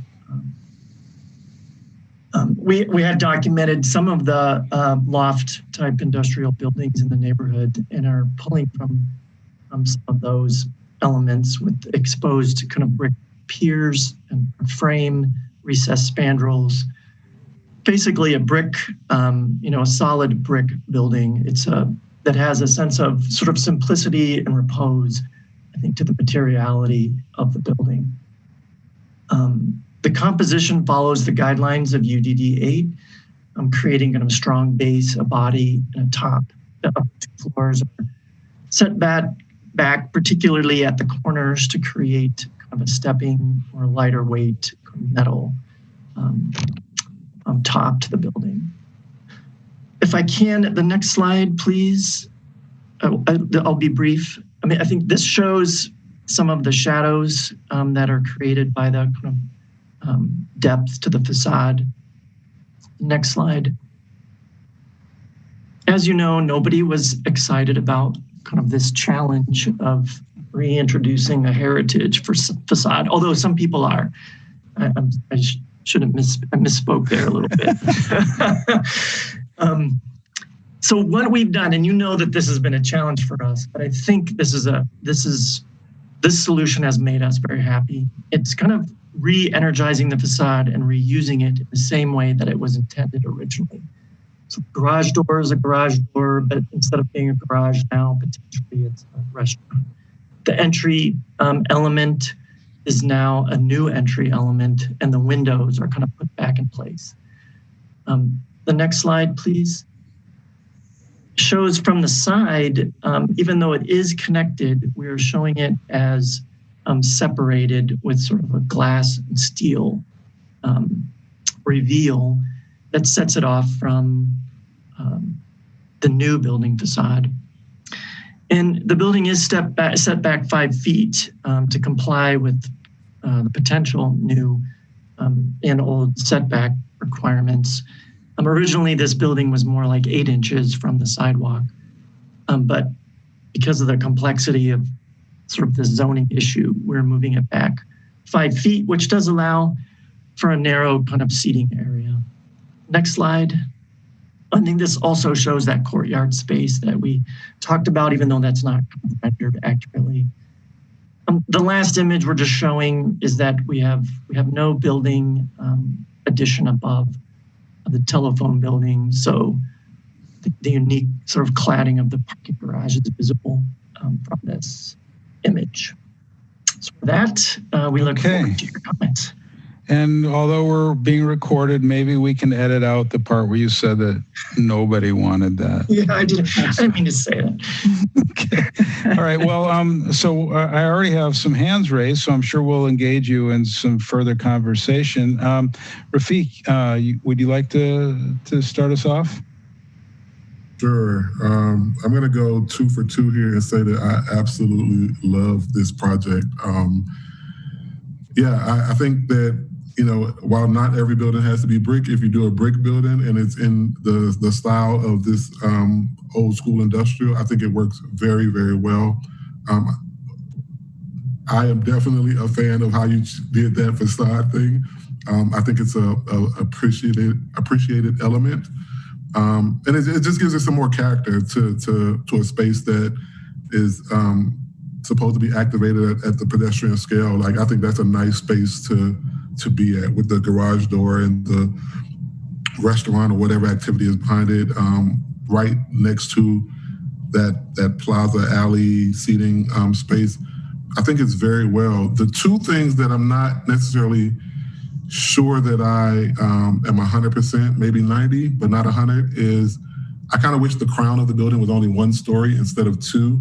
And I know maybe you might not see it from the sidewalk or the street, but when you look at some of the more panned out views, I just kind of wish that black, that darker element was just, that crown was one story instead of the two. It kind of adds to the verticalness of the project. And I'm not a big fan of step back buildings, but I think this one kind of works well, which I didn't think at first, because your cover image is a little skewed. It makes it look very thin and tall, but when you look at your final image, you can see that it does have some thickness to it. It's not as tall and thin as the cover image shows. It's actually a lot wider before you get to that elevator core or whatever that is. So that was one thing. And the other thing is, I think I much rather prefer the balconies on the lower level than the ones that are on the top level. I don't know if that's even possible based on the plans, but the more recessed ones, I think they work a lot better than the 12 that are really big on the top. Okay. Thank you. Next up is Lois. Rafiq, I am going to agree with you 100%, which is very strange sometimes. No, I agree. And I, Doug, I was one of the nervous Nellies about that, maintaining that facade and how you were going to tie that into a building. And I think you did an excellent job with that. I think it's really successful, especially using the garage door opening like a garage door opening and everything. So good job with that. I do have a question about the telephone building. Do you have like a zero setback? Is there any space between that building and the parking garage? Is not. Originally, we had it pulled back from the telephone building, and it's all based on fitting in as much parking, from the East Wash setback all the way to Main Street, and it sort of times out right on the telephone building's rear facade. I don't recall the number of stalls, but it's quite a bit that we gained back because of that. Mm-hmm. And I think that's the only thing I really like it. And I wonder what that feels like in that building to be, what that's going to do for the building. And I don't know if Landmarks has weighed in on that at all. But the way the roof comes down, it just seems like there's going to be some really kind of tense connections there. Yeah. Is that a landmark? I can't remember. No. No. Okay. Well, then forget that. Yeah. Go ahead and touch it. No, I don't have anything to say about it. Okay. I think it'll eventually be a landmark if it gets fixed up nicely. Yeah, yeah. And what is the use of that one again? What are you going to use? Well, it's right now being used as a garage. There isn't a use for it. There's been some interest as a wine sort of tasting or winery tasting room. So it hasn't been flushed out yet, is it? No. Okay, thank you. No, other than that, I again agree with Rafiq. I think it's a really nice looking building. And I agree with him also as that top cap. I think it just is a little bit too tall. That's funny. Can I say something? Sorry. We had it at 1 story, and when you walk along the street or you're nearby, it would completely disappear. Mm. And so it looked like this, falling into the building, little tiny top. So we changed it to the 2 stories that it actually is visible from, closer range. I mean, this is an aerial view, so it's a little bit different. So just some background on where we were at. Well, thank you. And that's all I have. Thank you. Okay. Christian. Okay, I just wanted to say that I just think this is a really, really handsome building. I think it really nails that sort of modern version of a much older industrial type building in a way that I think a lot of projects try to pull off, and it really looks like what it is. This is very, very successful. But to me, that makes it, and here's where I totally disagree with Lois and Rafiq, to me makes it all the more appalling that that 924 facade was slapped onto the front of it.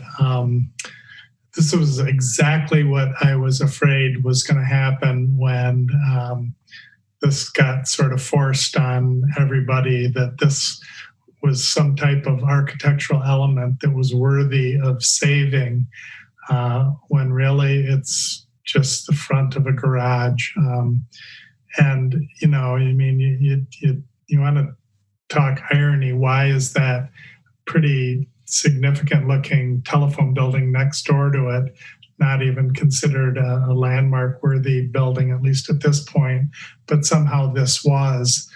And to me, it looks exactly like what it is. I mean, it's slapped on, attached, no relation whatsoever to the building behind it. It's just, to me, just sad. I mean, it feels like it was an attempt to please a lot of different constituencies of people. And now it's like, well, we saved it. We have to do something with it. And I just got to say, I think it looks ridiculous. Well, it looks that way because it's exactly what it is, there to please some people. It's not a landmark. And if you squint and imagine what that building facade would look like without it, it wouldn't be worse. No, it wouldn't be worse. I'd be almost happier if somehow it was slightly smaller and was like the interior wall of a lobby or something, if somebody felt like it was worthy of saving. And I feel bad for the developers because I feel like they had a gun to their head to make them use this after all the effort, and I'm sure not inconsiderable expense that went into saving it. But I mean, I'm sorry, I just look at that and just think, I mean, I rolled my eyes when they first talked about saving this and reusing it, and now when I see it, it's like a double eye roll. But I like the building behind it, and I'm appreciative of, I remember some earlier talk and preliminary drawings of a large apartment building immediately behind the telephone building. I'm glad to see that has disappeared. That's all. Well, thank you. I have to, excuse me. I would say that, we see a lot of buildings that claim to be loft or replica lofts or warehouse aesthetics, but they never seem to get the proportions right. The proportions of, opening to solid, the proportions of the windows, the brick detailing. And this project has, at least from what we're seeing here initially, really is pulling it off. Let's see, Craig, and then and then Jessica. Agree with everybody's comments, and just to go in what Christian was saying, I agree. I think the design team did a phenomenal job trying to do something they were asked to do. But in my opinion, especially what we're charged to do in the long-term future looking of what this neighborhood is, you skip one generation and everybody's going to come along here and said, what the hell did they do? Nobody's going to know. And I think for that reason, we really need to, as a committee, push to make sure this doesn't happen, because I think that the design is great and it just takes away from it. And once we go 10, 15, 20 years, and this is a 50-year building, nobody's going to know what's going on here. I just don't think it fits. So that's all I have to say. Okay. Thank you. And then Jessica and Janine, there is a street view perspective. Yeah, there, and then even one further down. Yeah, that one. I mean, I think that really kind of tells the story. Go ahead, Jessica, and then Lois. Yeah, I wanted to ask are we allowed to ask who is pushing for this to be there? Like, where is that effort coming from? I remember hearing neighborhood comments maybe liked it, but it seems like a huge effort. And I'm wondering if we can ask the client what is pushing it. Well, you can ask, and we'll see how diplomatic Doug and Mr. Brink want to be. Maybe Kirk should answer that. Okay. All righty. Can you hear me? Yes. Yes. Okay. Well, we were in catch-22. You didn't like it, and Plan Commission said we had to keep it. But, enough said. But what we did, we embraced it, and the neighborhood worked with us to try to embrace it. So what I always try to do is do our best. We had a lot of comments. The alder gave a lot of comments. We worked with it. We had some very good comments from the neighborhood, because there was a time when could we keep the facade, but then as we're doing the demo on the other parts, we couldn't. Then what we did, we brought Al Bachman from Bachman Construction in so we could preserve the terracotta and all the stone, and it's in his yard right now, stored. And then we went through a lot of iterations on this to really try to make it a positive on the streetscape as it works through, because and work through it. So Doug and the team worked through this all. And so what we did, we embraced it to be a positive and try to make it work as well. I think the thing that'll help it as we develop it, with the glass on the side of it, tying into the courtyard there, it's like when you go in some great cities in the urban environment. I think it'll be pretty exciting when we're done with it. So we worked really hard on it. We spent a lot of time on it, and we really actually worked pretty well with the neighborhood to try to come up with a solution where we could work with it by taking it back and storing it and making it a project. So that's why. Great, thank you. I wanted to applaud just the language that you have on this building, and that you really stuck with it all around. I particularly love when masonry, if you're going to use masonry, it comes all the way down to the ground, and you don't have different fenestration on the base because you all of a sudden have commercial. So I just really applaud that. Thank you for doing that. Okay, thank you, Jessica. Lois has your hand raised there. Yeah, I was just going to. I think that we all, as a commission, I think we were all in agreement that we didn't need to have that saved. I do disagree with Craig, though. I think it's like any kind of folly on a building, right? Something that is going to give everybody a pause and say, what is that and why did they do that? So I think that, to be respectful of the neighbors who wanted to save that, I think, I just think that they incorporated this successfully, and I think that it will, in the long run, pedestrians walk by, they're not going to see it as a wart, but as an interesting feature that they'll ask about. Okay. If can staff add a quick question? You bet. So this question is for the development team. In some meetings with staff and your team, we talked a little bit about phasing of the project, kind of looking at, with the recent approval of the WIDA and now this development with the parking garage. Do you want some more feedback from the commission on that phasing? Yes. Okay.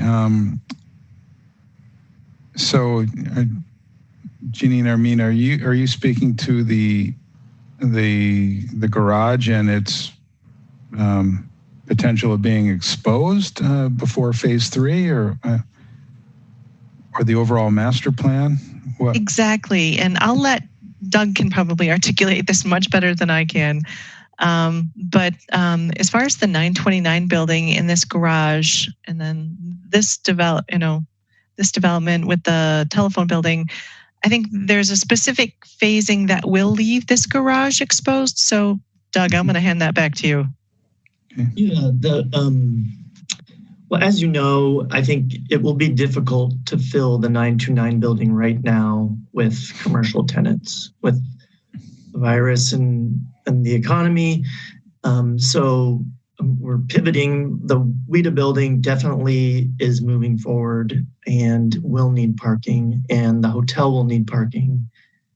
And we need to build the parking, which then frees up, the 929 site and the apartment building site for development. Ideally, the apartment building or mixed-use building would go at exactly the same time as the parking ramp in order to save cost. Both structures are post-tensioned concrete.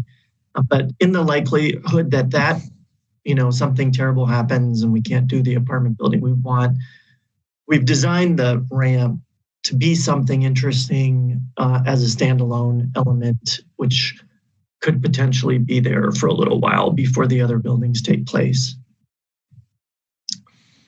So it's an investment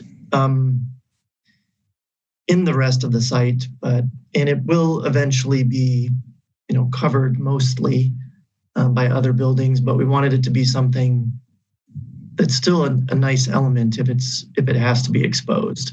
And that's why going with the metal panels, which will be easy to take off and recycle, is what we would like to do now.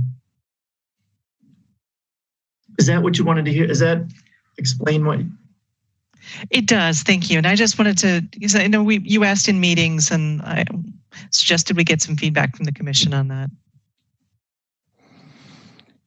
Well, I don't see any hands raised, but I mean, it is honest. It is a parking structure. It's not trying to look like something it isn't.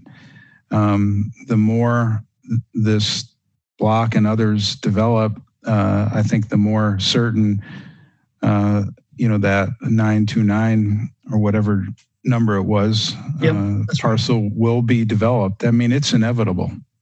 And whether it's that or a different building, I think probably the biggest risk is the community begin to think it's some kind of a park in front of it, and get all upset when you finally go and exercise your right to develop it. But that's my opinion. I see Lois and then Alder Abbas has their hands raised. It looks like there's also another registrant wishing to speak. Oh, that's right. Yes, right. I'll wait. Okay. Yes, Stefan emailed me about that. We do have Andrew Sikowski joining us, who did want to speak. So why don't we go ahead, Andrew, and ask you what you'd like to say about the project. Yeah, I think this is phenomenal, and is exactly the kind of development we need in this part of town. I think I looked at the old renderings before I hopped on here, so I missed a little bit of that. I did actually like that original plan addition about the telephone building, though I can understand the opposition to it. At the same time, I think it was something like 25 units at 80%, at like 20% of those being affordable, which is, not something to just toss out. But yeah, I think this looks great. I agree with some of the other comments about the facade. I think you guys did a good job of integrating it, but it is a shame that you had to integrate it. But yeah, otherwise, I think everyone else has mostly covered what I was thinking. So thank you. Okay, thank you, and thank you for your patience. Okay, Lois, I'm sorry for the interruption. Go ahead.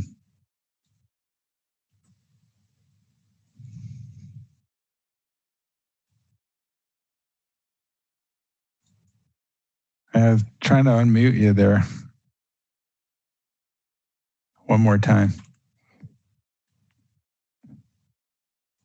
Am I unmuted now? Yep. Okay.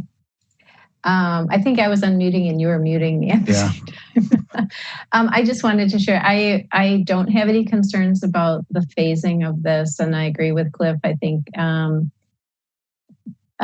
only, hurdle you'll have is when the neighborhood gets used to a little dog run there. So I think it's nice looking on that side. It is a straightforward parking ramp, that it's attractive, and I feel confident that it won't be left bare for very long. Okay, thank you. Alder Abbas. Thank you. I really like the architectural design with the bricks. It's very attractive. And regarding parking lot, I think so with the COVID-19 situation and economic situation, there's a lot of uncertainty, but still that is a need to have a parking lot, and might be project get delayed with the multifamily. I don't think so there is any major concerns. The parking lot is end of day is a parking lot, but it's very well covered with those metal panels and also with the mural. So I don't see any major concern with that. Thanks. Okay, thank you. Craig. Yeah, just in case you need more comments on this, I agree, especially doing a multi-development parking solution. The investment it takes to do something of that scale will push or spurn the other developments, just knowing that there's that much investment in structured parking. So I'm not concerned at all. And if that helps for the density and the overall plan to achieve what we're trying to do in this neighborhood, that's just one of the, for every large development like that, that's just one of the phasing that can always inevitably happen. So I don't have any concern. Okay. So this was informational, and we got a lot of good information. We gave you feedback. Looks like you got a really good project, and we look forward to you being able to come back for an approval application. If there's no other questions to the commission from the applicant, I think we can just move on to that related setback amendment. Okay, I'll try to be brief. I see that there are 2 registrants listed, but it's also members of the development team. If they don't mind, I'd like to just give a really quick overview, and then if they still want to speak, they can go ahead. So I did create kind of a little slide presentation, and I'm going to share my screen here in just a moment. So essentially, this is this was the staff report, and I'm honing in on the paragraph that says the purpose of the amendment is to revise the setback requirement for this block only, 13B, on the Main Street side between South Patterson and Bruley Streets. So originally, this east-west setback on Main Street was 5 to 20 feet. But in 2016, it was changed to 15, so that, East Washington right now is the 15 feet, but that would just make all east-west streets 15. And, in looking at this particular development, this site, some of the existing buildings that are there, and I actually borrowed this from the development team's presentation. And I think Doug referred to this earlier, so I'll just put this in full screen mode. Essentially, you've got this telephone building that's about 10 feet setback. And then, you had that original building that's now the Heritage Project, which was almost a 0-foot setback. The request is to bring it back to, giving the range of 5 to 20. And basically what that means is, we did approve the WIDA building, and this was kind of done before we found an error between a PDF that was up on an old PDF that was up on our website and what was actually in the revised live code. So that's kind of how the WIDA building got approved with, Doug, is that an 11-foot setback? I think that's where it was at. That's what I had. And then that, again, the telephone building's at 10 feet, and the building that you just reviewed in this informational presentation has a little 5-foot area, and then the rest of it is about 10 feet. So if I jump to the next page here, this shows a little bit closer view of that area, and then even closer, showing what some of those distances are. The alder is in support of it. Again, that this is just a very surgical change for this block because it makes sense with the context that is there. So that's kind of the view from staff and the alder. And so I guess I'll send it back to the chair if you want to ask the other registrants to speak on this as well.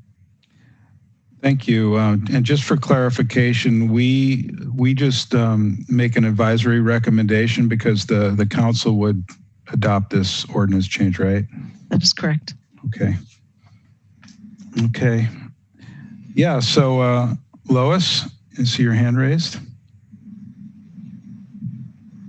I'm not sure if we need a motion for this or just a suggestion.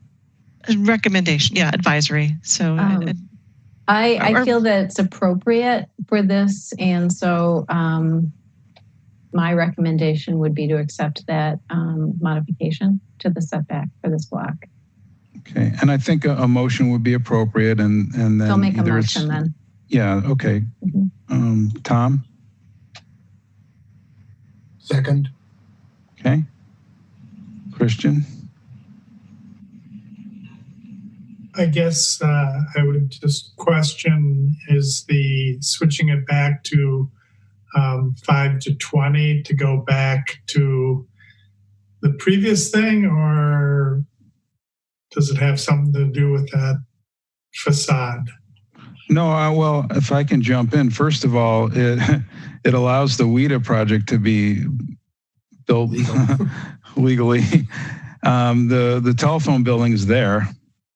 And so, really it just allows the project we just saw, because it's limited to this side of this block. And so, the only projects it really affects are the project we saw, a couple months ago, and this one we just heard about tonight. I have no problem with that. I just... I think if you look at the other exhibit that Janine had, I mean, if we, the telephone, that legacy building or whatever it is looks like it's about 5 feet off of the property line. So if, we would have to somehow parse it to be, like 7 feet or something to 20 feet, because the WIDA building's about 10'4", or no, 7'5". So it'd be really threading a needle kind of vindictively to try to make that not happen. I'm fine with that. I just didn't want these numbers to be strictly selected to allow that heritage facade. No, good question, Christian. This does go back to what it originally was, as far as the 5 to 20 foot setback. And it only affects this block. Correct. So we're not really, we're not heading down a slippery slope by any means. I don't know if Doug or the other registrants wanted to speak on this yet. Doug and Andrew, you guys are unmuted. Okay. I think when the item got switched, we probably left on there. But I would like to express my opinion. I don't understand in the urban part of our city why we would want 15-foot setbacks on East Main Street. I think it actually detracts from sort of the urban nature of that street, where historically the buildings were 0 lot line.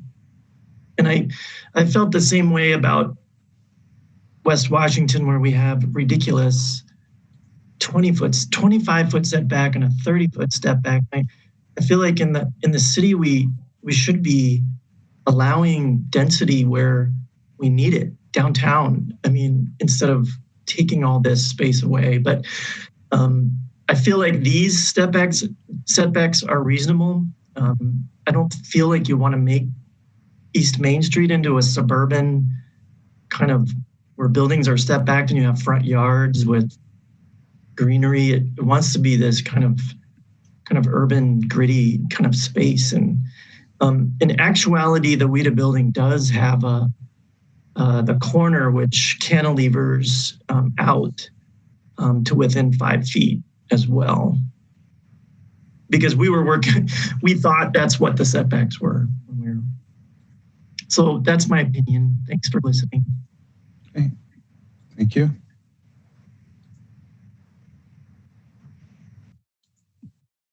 All right. So let's see. Lois made the motion and Tom seconded for recommending that the council adopt the change. And that would help, at least it would help the WIDA building, that's for sure. So seeing no other hands raised, I will say the motion passes, and that's our recommendation. Okay. That means we're done with the exception of business by members. I can still see outside the window too. It's not pitch dark. Reappointment, UDC member reappointments and new appointment of an alternate member. All right, I will be quick. What is that, Jessica? Is that your diploma? Oh, wait a minute. Yay. Maybe I should Thank you. Unmute her. I'm not. What is that? I'm in for 3 more years. Oh, congratulations. I didn't know it came with paperwork. Mine does. Wow. Okay. Lois, you should have gotten one too, right? Didn't get one. Well, you were reappointed. Okay. There's no fanfare on my side. That's what that siren I'll look was into about. that. We do have a new member that will be joining us. I believe it will be by the September 2nd meeting. His name is Russell Knudsen, and he is with Strang, local group, and he brings a strong background in sustainability and sustainable design. And I believe he did talk with Alder Boss at some point just to see what he was getting himself into. So you'll learn more about him at our next meeting. Fantastic. Great. And then the last item of business, again, I'll be brief. We did some brainstorming at the staff level to kind of figure out how we could not have a 2 a.m. meeting again, as per Rafiq's request and others' request. And we implemented some of those things today, and it seems like they might have helped a little bit, like with the timer and just, gentle reminders to applicants to, keep it brief and kind of help guide the conversation. So thank you, commissioners. Thank you, Chair, for doing a fantastic job tonight. Other things that we thought about were, limiting the agenda, kind of maintaining that 15 item or less, even with these once a month meetings, if that's the way it's going to continue, kind of keeping that as a cap. Some other thoughts were, there was the consideration of whether or not we would go to a type 2 meeting, which means we would not have our awesome IT facilitators. And I don't know. Exactly.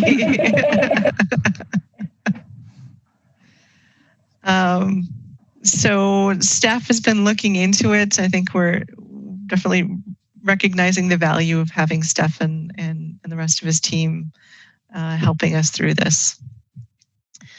And we're open to other suggestions if any of the commission members have some other ideas and ways we can kind of keep a cap on these meetings.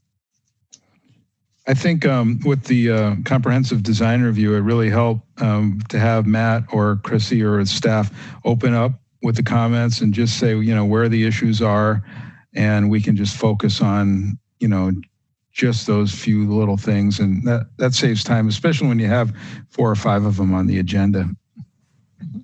And I really acknowledge IT is a great help, and Stephen is smart. He's attending this meeting, last meeting. The other guy, he was on a Red Bull drinking Monster, stayed pretty late.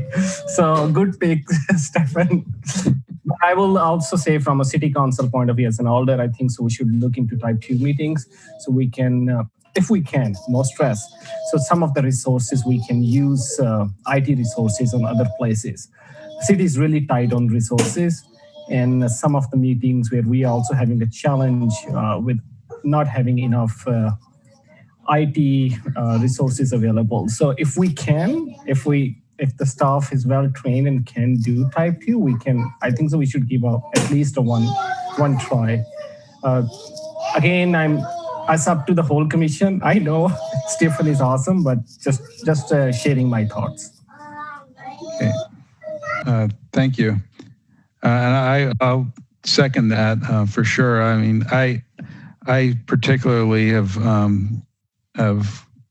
really grown accustomed and dependent on not only Janine and Julie, but Stefan and his staff. I mean, they really helped me get through all this information.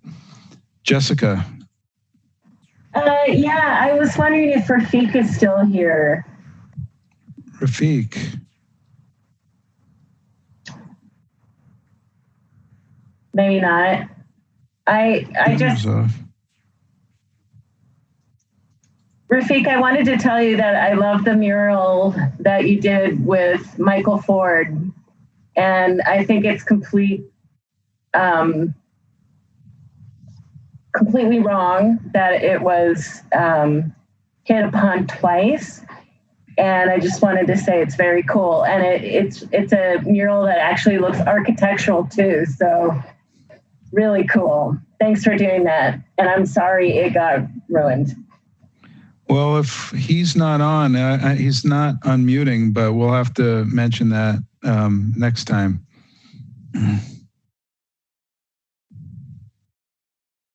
Okay. Okay. So that was your hand, Jessica. Any other Christian?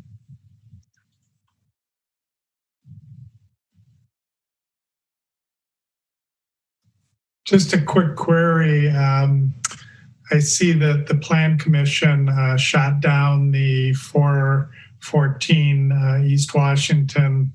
What exactly does, sent to file without prejudice mean? I assume that in some shape or form that's going to come back to us. I just inquire about that one because it was such a big one and so contentious, what the future holds for that.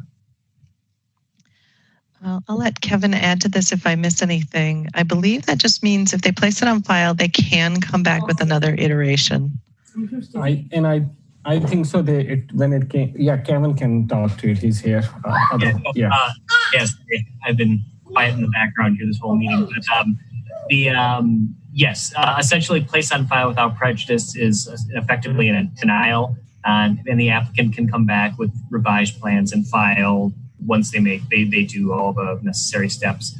I don't know, any schedule if anything would be coming. But because it's in an urban design district, any new proposal would certainly come back before the UDC. Thanks, Kevin. And while you're on the line, I was just out of curiosity, the hub project on Langdon. Do you know what the Plan Commission elected to do on Monday? They also placed that one on file without prejudice. Really? Yep. Because I thought they just kicked it back to us for just some things in the front yard, and they changed their heart. Well, yeah, they didn't make an motion. When they made their original motion, they did want to get, I guess, confirm your opinion about the facade, and then when it came back, they didn't find the standards were met after a lengthy discussion. So that one has the same outcome as the other one placed on file without prejudice. So if it comes back, that one actually was referred to this body, so it wouldn't necessarily come back to UBC if there is a formal proposal. Okay. Thank you. Let's see. Further, any business by members? I see Craig's hand raised. I just wanted to comment too. I think having that timer did help speed along the presentations because they can get it done in 5 minutes. So having 3 minutes and having cut to the chase, or even Tom, on the one project you had mentioned, they talked, but they never addressed the comments from the previous that they were supposed to address. So I think that does just make them dive into it a little bit faster, and some of the introductions and other things just go away, just for all the other people, especially some of the public that are waiting to do comments until 1 a.m. We signed up for this, so we can't complain, but the poor public or other people that wait around, I always feel bad for them. Thank you. I got a great lesson. I watched a Plan Commission meeting once or twice before this one, and I saw Chairman Zeller's 3 minutes, click, you're done. I mean, they were in the middle of a word and just, sorry, that's all the time we got. So that emboldened me too. Okay. Yes, Alder Abbas. All right. Just last thing is, in solidarity with UDC, I eat a lot of cookies while I was in a meeting. So. Well, and we don't even get our packets delivered out. I can't even deliver them to you with your packet of plans, but we'll have to figure out something. So my wife sneaks in food behind me. You probably can't see it, but she crawls in like a military crawl, and food gets put on my desk for me. So it's kind of the same thing. That's like an ideal setup. That's right. Craig, what is that why the dog was barking? And what is the story with so much snow behind you? Like it's summer, dude. He hates the summertime. I love skiing. I'm probably the only person that it can during summer, although I like boating, but I can't wait to go back skiing again. Just a quick thank you to everyone for all of your dedication and all your time, and for sticking with us as we figure all this out. So stay safe, and thank you. Yep. Thank you. By unanimous consent, we're adjourned. Good night. Yep. See you next time.